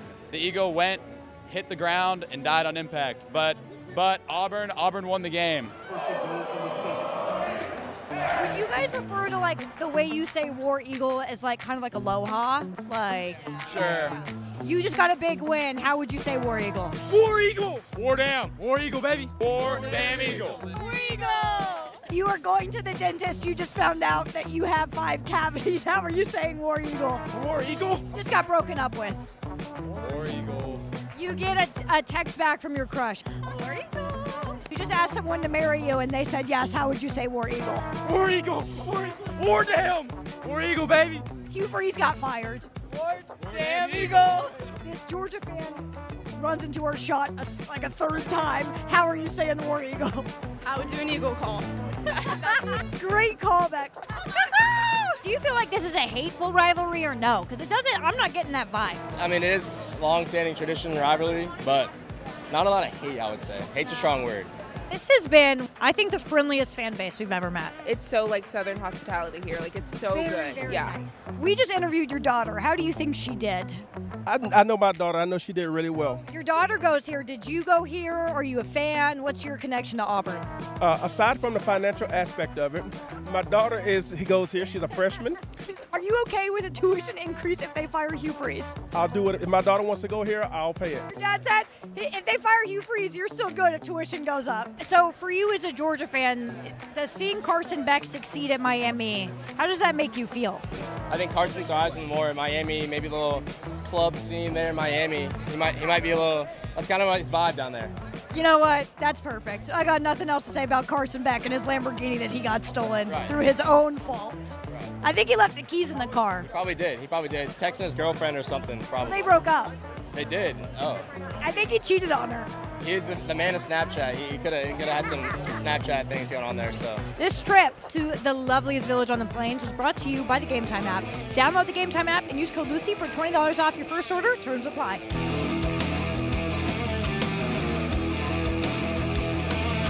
Dan, that was one of the worst football games I've ever seen. Auburn was bad. Georgia wasn't particularly good. The refs were terrible. Everything about it was really bad. And here's a fun fact about me. Auburn was my dream school. This is where I wanted to go to college, but they couldn't give me any money because they were too busy using it for buyouts. And I have a feeling they're about to have to do that again. Hugh Freeze, $15 million buyouts. But the pride and joy of watching Auburn football do the most Auburn football things ever, that's priceless. Well, that's not true. It probably cost you a lot to send me to watch this bad football game. Yeah, and you're going to expense account rocks that people sell you that are just rocks on the side of the road. Lucky rocks. I'm sure I'm going to see that in the expense account. You're just Only throwing away money. Well It was $1. It was a really good deal. Projectiles at a Hugh Freeze game seems like a mistake. Is this the most unlikely Louis Vuitton wearer in the history of media? Did not have a Louis V at the South's oldest rivalry. He had like the thickest accent, too, of anyone. You were spinning these people on your finger, Lucy. This was one of the trips that you most enjoyed, obviously, because all of these people frolicked with you. No, I really, Auburn fans were just insanely nice. And after every interview ended, it was almost difficult because people would be asking me so many questions, where are you from? Oh my God, tell me about your job, all this stuff. It was really nice. We're we have a job too. We do have to go. Incredibly friendly bunch. And I cannot stress enough, that lemonade is the best lemonade I've ever had. Okay, nothing close. You can catch Lucy in Iowa for the Hawkeyes matchup with the Penn State Nittany Lions this week. And that's ridiculous. That's not the game you should be at. I don't understand why that's the game you're at. I explained it. It was chosen a long time ago. It's out of our control. I know, poorly. Let's do an internet minute here with Lucy, please. Okay. Time to get in it. It's Lucy's Internet Minute. Whoa, that's neat. Okay, so it's a little bit of celebrity gossip, but it's some of my favorite celebrity gossip because the internet, Dan, it was kind of rough this week. I was going to tell you about my TikTok tarot card readers, but then something popped up this morning. Amy Robach and TJ Holmes are engaged. Now, we probably don't remember who they are. Those were the Good Morning America anchors that they were both married for 10 years to their respective partners and then cheated on them with each other. And they were co-hosts in the morning. And then they both got fired because everyone found out that they were cheating on their partners with each other. And they just got engaged, which I don't really care about that. What I do care about is that both of their partners are now dating each other. Nice. So, the people they left are now in a relationship with each other. Nice. Didn't that happen with baseball players one time? Yes, Kekich and Peterson. They swapped families, awesome. Not just wives. What? Yeah. So they took each other's kids, too? 1973, I think. The wheelhouse of Greg Cody, ladies and gentlemen. The wife swap in 1973. Family swap, Dan. That was Entire awesome, family. Greg. That was Masquerades. awesome. I think he got every single detail right. Yes. Named the swingers and everything. Right. Fritz Peterson and Mike Kekich. That was awesome. How is it that you have no other information that you can retain from last week and this morning, but a sordid sports story from 52 years ago? Yes. You could probably give us all the information because they were nasty. They were. I mean, it sort of was big news back then. Can you imagine if that happened today? I mean, We literally just did. These are New York Yankees. I know, but that's This is true. a story I gave you. I know, but these are New York It happened Yankees. today. These aren't just local anchors. These are New York No, Yankees. these were Good Morning America anchors. Oh, These were wow. national. Wow. This was national news. In that case, I wonder if Kekich and Peterson had a comment. I wonder I'm that just too. asking. Yeah. Oh, well, thank you, Lucy. Yes, thank you for getting What it. was that? Let me hear the That's image. my internet minute, boys. You want to get in it with an internet minute. I have a question Time to get in for Lucy on the way out because part of the video kind of spoke to this. People hate Carson Beck. People hate him because I guarantee you, if Carson Beck's name was Rocco Beck and he was having the same season, he'd be the Heisman leader. The hate for Carson Beck is so strong that we're actually doing one of the things that you normalized last week, which I love, is let's give the award to the best player in the nation, Reuben Bain. There is no other quarterback, I think, in the nation that would get the shine off of Reuben Bain quite like Carson Beck. People have made their mind up about this man. Well, that guy was a Georgia fan. So I think it was just more personal vendetta. None of the Auburn fans had anything to say about Carson Beck. I guarantee you, if Carson Beck just wasn't Carson Beck, people, and this may be fault of his own, no doubt. I mean, you said that him getting his car stolen from his home was his own fault. I don't know how that happens when it's in your home, but people just don't like the young man. I think it was just a Georgia fan, angry. I'm angry when players leave Iowa. Play the imaging sometimes. again. Oh, time to get in it. It's Lucy's Internet Minute. What's the first sound? I really What is like that? Oh, it's an Internet Minute. Creepy. He told me last week it wasn't ready yet. He had to workshop it. He told me. So the moan in the beginning was the one that you were workshopping? Last week. or- I wanted this last week, and we only had music. And he's like, Dan, it's not ready. I got to keep. Time to get in it. It's Lucy's Internet I Minute. Gotta get in it. I got to keep sculpting it. It's like a how's your uncle in the beginning. If you're gonna do something, do it right, Dan. In it rhymes with minute. Yeah. That's the part that was missing last week. Lucy, thank you. We will talk to you next week. Bye. Thank you for the song, Chris. I don't know if that's a song. I don't know what to. No, call it was that, a but song. I loved it. Look, You're welcome, Lulu. Chris is on. Chris is Ooh, a I don't frat like guy that. today, so Yeah, he's giving he's- people he's a- nicknames, yeah, just so you know. It's not an HR thing. Okay. Let's go to the useless sound montage, please. It has been cleverly baked, and has it been edited by Billy Gill? Again, in the hands of Billy Gill. This is always a special treasure chest of sound and wonder. You have done a little bit of this, none of this. This has not been curated by you? I oversaw it, but Ethan's been handling some of that, and if I don't say his name, he gets very mad at me. I got a stern talking to last week. It's like, okay. What? Geez, You're not familiar with a media climb. You do the things, you don't get credit, and then, a couple of years later, you do get the credit. Probably Unfamiliar. too much credit. Mm-hmm.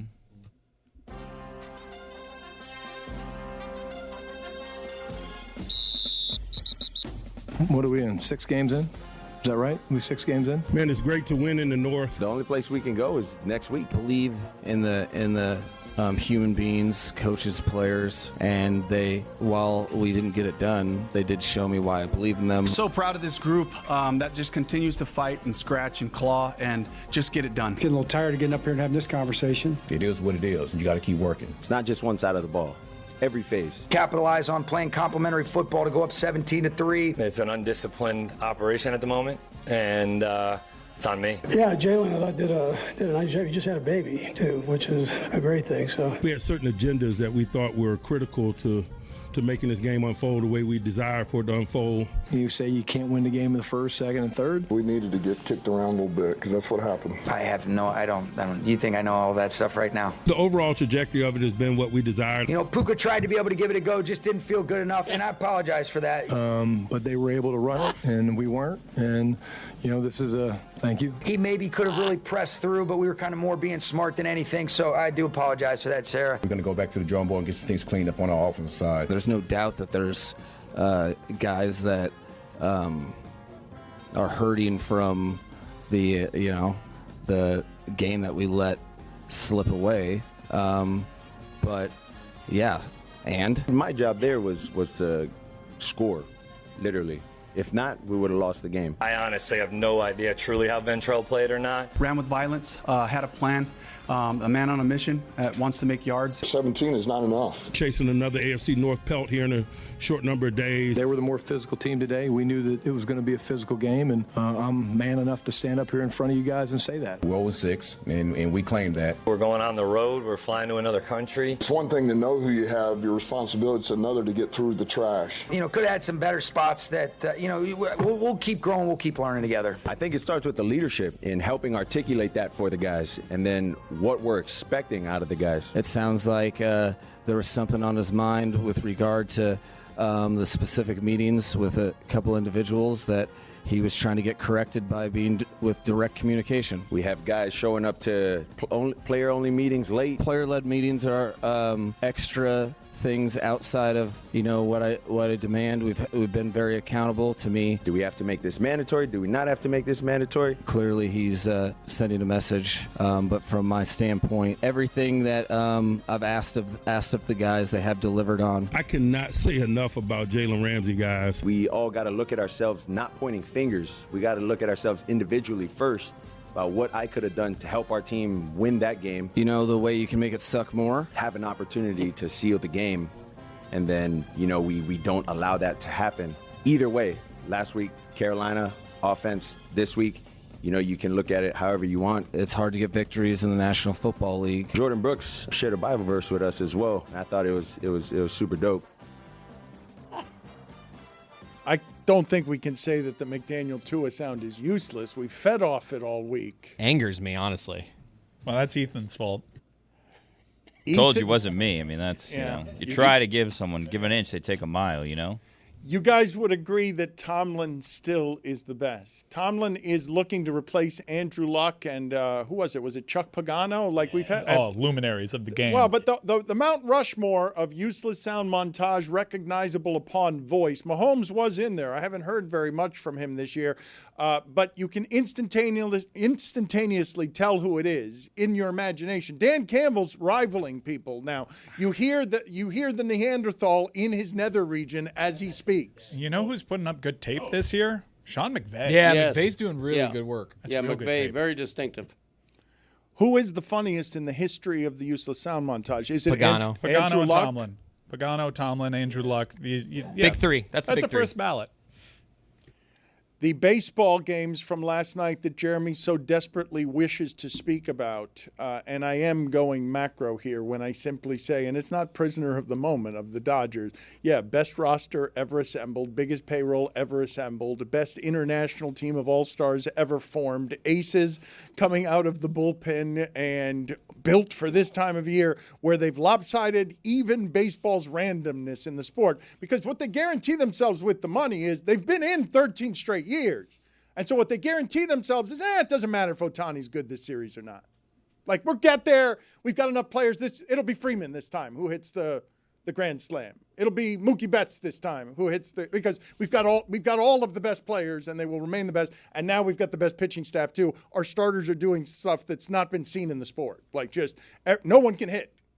The Mariners are this far and they've scored more than 3 runs in 2 games. Like, the pitching is extraordinary. You got everybody's coming out throwing unhittable bullshit. Like, it's all 100-mile-an-hour frisbees. And no, it's absurd. And so every once in a while somebody hits a home run, a solo shot, but then the Yankees get eliminated because they can't hit enough of them. The pitching is totally absurd. I loved Yamamoto going the complete game yesterday. Great. I was stunned, but maybe not. I shouldn't have been stunned that it hasn't happened since 2017. But, man, and I get it why the managers bail on the pitchers early, but hey, give me once in a while in a playoff game. Give me a pitcher who can go 6 or 7 innings. I mean, this guy went a complete game. Like, I miss when they used to actually give them some rope, to go deep into a game. This is the best start from a starting pitcher since Roy Halladay's no-hitter in 2010. It was really unbelievable to see the complete game like that. So Doc Holliday, Yoshinobu Yamamoto. ALDS, that doesn't count. Yeah, but it's rest in peace, so it counts. Yeah. Billy, how do you feel about this, seeing the sport sort of distorted to the whims of your beloved Dave Roberts and the Dodgers? The funny thing is you were saying how high their payroll is. They're paying Shohei $2 million or whatever a year. So, even that is not accounted for in their payroll. Is that he actually hasn't even been a productive player for them. And Max Muncy didn't have a hit or he didn't have a home run or an RBI going into yesterday. And of course, the solo home run really breaks it open in the 6th inning. It was unbelievable because it was 3-1 after that, and then they were really. It doesn't matter if Ohtani's 1 for 17 with 8 strikeouts. They got Mookie Betts and Freddie Freeman too, and if not, the aces will just stuff the baseball down your throat. And what do you do? Because they're built. I've never said this about a baseball team before, right? You could do load management in basketball. You could do load management now in hockey, where you can save the bodies during the year. The Dodgers can pace themselves all year. They know they're going to make the playoffs, and then just Dan's actually right about this, which is pretty crazy. Normally we don't say that about any sort of teams in terms of baseball being able to build for October, but Dan's actually right here. Just play one of his songs. I don't want to hear any more about how I'm right. I'm bored being right. This is a story of Wild Bill, who saves money with a little skill. He taught his son Greg to get a little thrill whenever he can. Skip out on a bill and still Greg is a cheat motherfucker. Greg is a cheat motherfucker. Greg is a cheat motherfucker. Greg is a cheat motherfucker.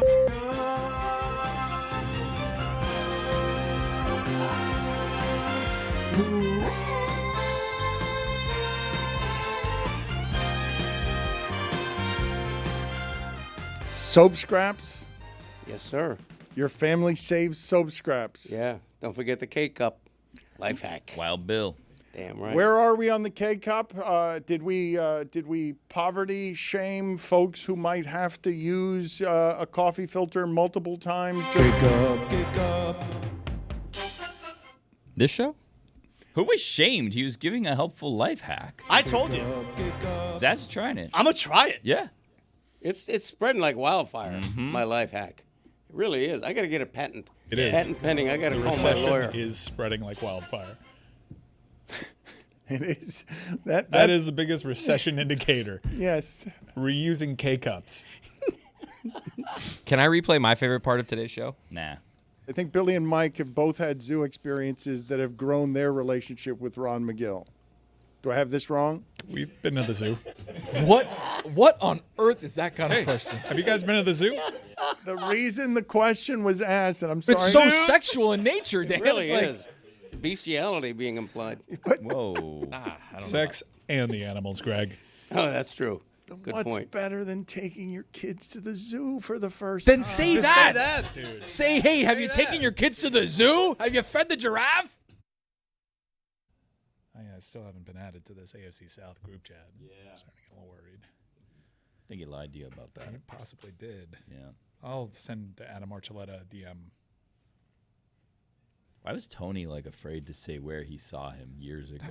That was strange, dude. You don't want to blow up his You don't want to blow up his spot from 8 years ago? Yeah, I don't want to be like, oh, it wasn't 8 years ago. It was 2 years ago. Well, he blew it up, and he's like, well, all the CBS but guys that's say on, okay, but that's on him to say it, not for me to say it. If I go, hey, by the way, I saw you at the Diplomat, he's like, damn, dude, like, why would you blow me up like that? just I'm a not little here to awkward. snitch. I'm not here to be Tony, deposed. I get it. It's Spiro Deites we're talking about. Exactly. All the Spiro groupies will be flocking to the Diplomat to see him. And then It's a all of great sudden it's my hotel. fault. Broward doesn't have a whole lot of hotels like that one. That's the best hotel Broward's got. Nice place. Yeah, it used to be a dump, but they really refurbished No it. Elser, but Had my bar mitzvah there. Is that true? At the Diplomat? Really? I think that's the only Broward hotel that's $1 billion. Like, I think they poured $1 billion into that hotel. There ain't no such thing as that in Broward County on the beach. I'm pretty sure. I think you're right. No, there's that other one where that Michael Minnow restaurant is. It's got a name. Help me out with it. the W? No. Juju's going to join us now. We've got a number of things to talk about. How do you feel, Juju, as someone who talks openly about where some anxieties lie, about Zaslow's assessment of the movie Friendship and how you crawl around in your skin? Are you in agreement or disagreement with Zaslow? I agree 100%, bruh. Like, when I first saw that movie, I had heard of it initially because my dog Mike was doing a screening of the movie. So I was like, yeah, if Mike doing a screening, I'm going to definitely check this movie out.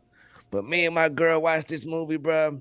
We had to cut it off because it was so awkward, bro.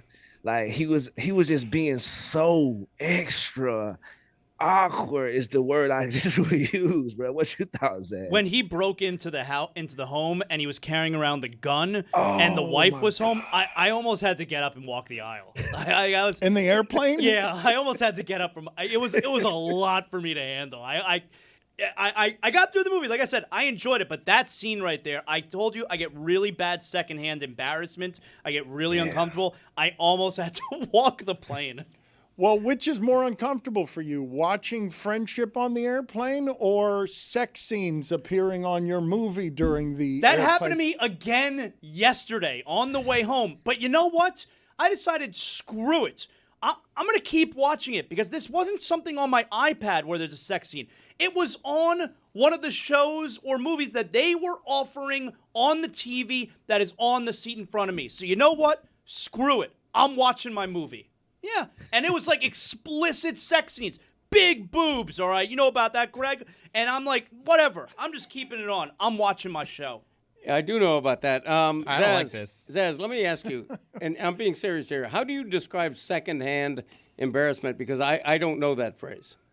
Just if there's an embarrassing situation taking place in front of me, and it doesn't even have to be in person. It could be watching a show. Mm-hmm. I just I get very embarrassed myself. Like Deshaun Foster's press conference at Big Ten Media Day. Yeah. We all There it felt is. that cringe while he was speaking, that embarrassment. For Like a lot of someone people else. will watch something like that and they'll point and laugh. Like, that's terrible. Like, no, not me. I'm like, I feel the same way that guy does. I'm embarrassed right now. We keep invoking Nick Sirianni's press conference and how wrong we were to judge him based off of that.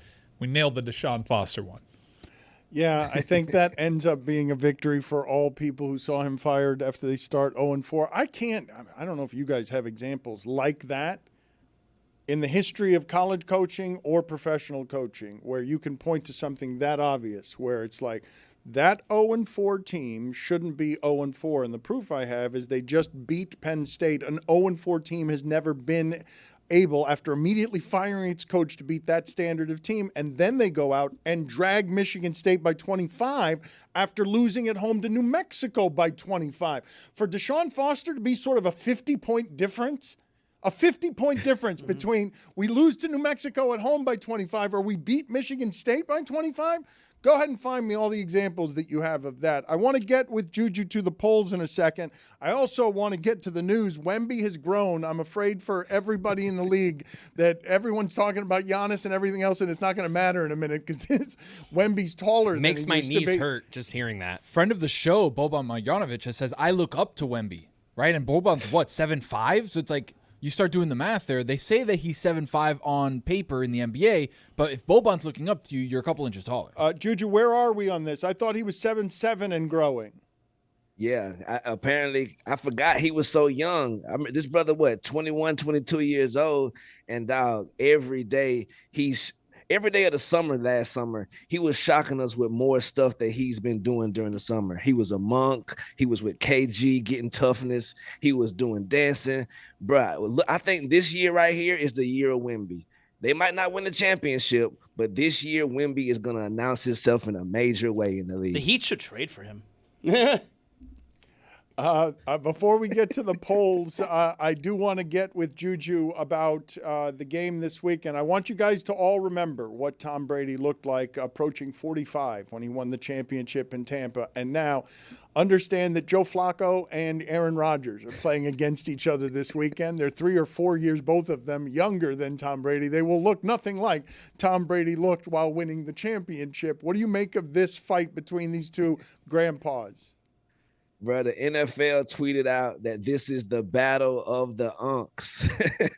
So it made me think, dog, that's right. They both got the unk look. So it made me want to make a top 5 unks in sports of all time list. Whoa, that all I time. can think of. Okay, all time. Not just now, wow. Okay. That he can think of. All right, that he can think Right. of. Right. OLI, Cam McCormick. If you know, you know. Number 5, Clyde Drexler. Yeah, that's the bald The spot. hair, yeah. Island. Yeah. Number 4, Jaromir Jagr. He's still playing, right? Yep. Over 50? Yep. Yes, somehow, some way. Also, Zaz, you look incredible today. Thanks. my I got brother. this in Paris. Yeah, Patty, and you've been on fire too. I agree.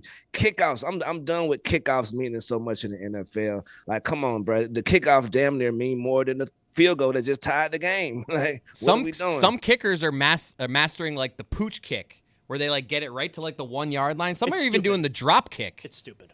But that's the move now. You perfect that of getting it right to like the 1 or 2 yard line. Some guys are getting good at it. Exactly. Number 3, Robert Parrish. The Chief. The Chief. Smoking it up. Number 2, Paul Millsap. All good. It's a good list. And number 1, Nolan Ryan. I Salute put to Robin Ventura. old-timey Granville Waiters on there, although no one's going to know what that reference is. At least it's better than Greg Cody's wife swap information from 53 years ago. That's right. Pablo Torre had an episode on that, by the way. Very strong. He got to the bottom of that entire story if you're Nice. actually curious. Is that where you learned it, GC? No, I grew up with it. I mean, It I'm is- like 18 years old. This when is I one of lived the it. worst punishments we've ever done, Chris. What up, Lebby?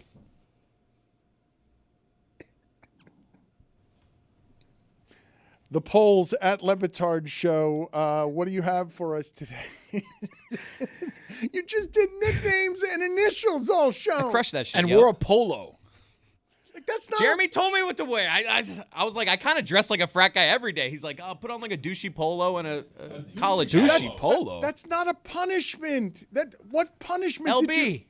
come on. That was Joe Biden. Biden. That was That's Joe Biden. Come on, man. I'm being cool. Like all the whippersnappers. I gotta get you down this out here. Roy, you did do your assignment What? today. Thank He you. got Yes, him like 2 cups of ice smoke. We bullshit. I didn't give him 2 cups of ice. You don't want to see it again. You me don't an want to see ottoman. it again. At Le Batard What's wrong Show, with it? Juju on the poll. What do you have? Should the movie Requiem for a Dream be renamed Heroin Arm? 81% of the audience said yes. Such a good question. Also, Dan, you need to take a victory lap. You made everybody take them victory laps in that treadmill room. You need to take a victory lap on Darren Waller, brother. We need some good takes out of your next You show. know ball. All right. Yes, sir. And last poll, have you ever heard of someone who sleeps crisscross applesauce? 82% of the audience says no, they have not. And those are your polls. 18%. 82? 18% Right. does That's know impossible. about this. You don't even like that support. You want to be alone. It's impossible. Only 18% of people do what I do. Oh, you think that number? Wait a minute. You think that number's not a lot? You think it's a low number? Way too high. You think a lot of people sleep the way you do? One in five? You said Sure. earlier that you had 3%. I mean, I expected at least 3, but to get 18 it disappoints me. Can I get a ruling from everyone That in the room? doesn't make sense. Before he gets out of here today, Greg Cody, can I get a ruling from everyone in the room? We said the other day there are no black Ethans. Greg Cody used as AI and found that Penn State does indeed have a wide receiver named Ethan Black. But Correct. because he Googled Ethan and Black, he didn't realize that Ethan Black is white. Oh. It's still, he's an Ethan Black. Wait. That's all I'm saying. Oh, my God. His name's Ethan Black. That's all I'm saying. I Googled Black Ethans. Ethan Black comes up. Roy, he could use your help here. It counts. Thank you, Bells. Thank you. Yeah. That's support right there. I fulfilled my bet. Yes, you did. Thank you. Later, Jobin.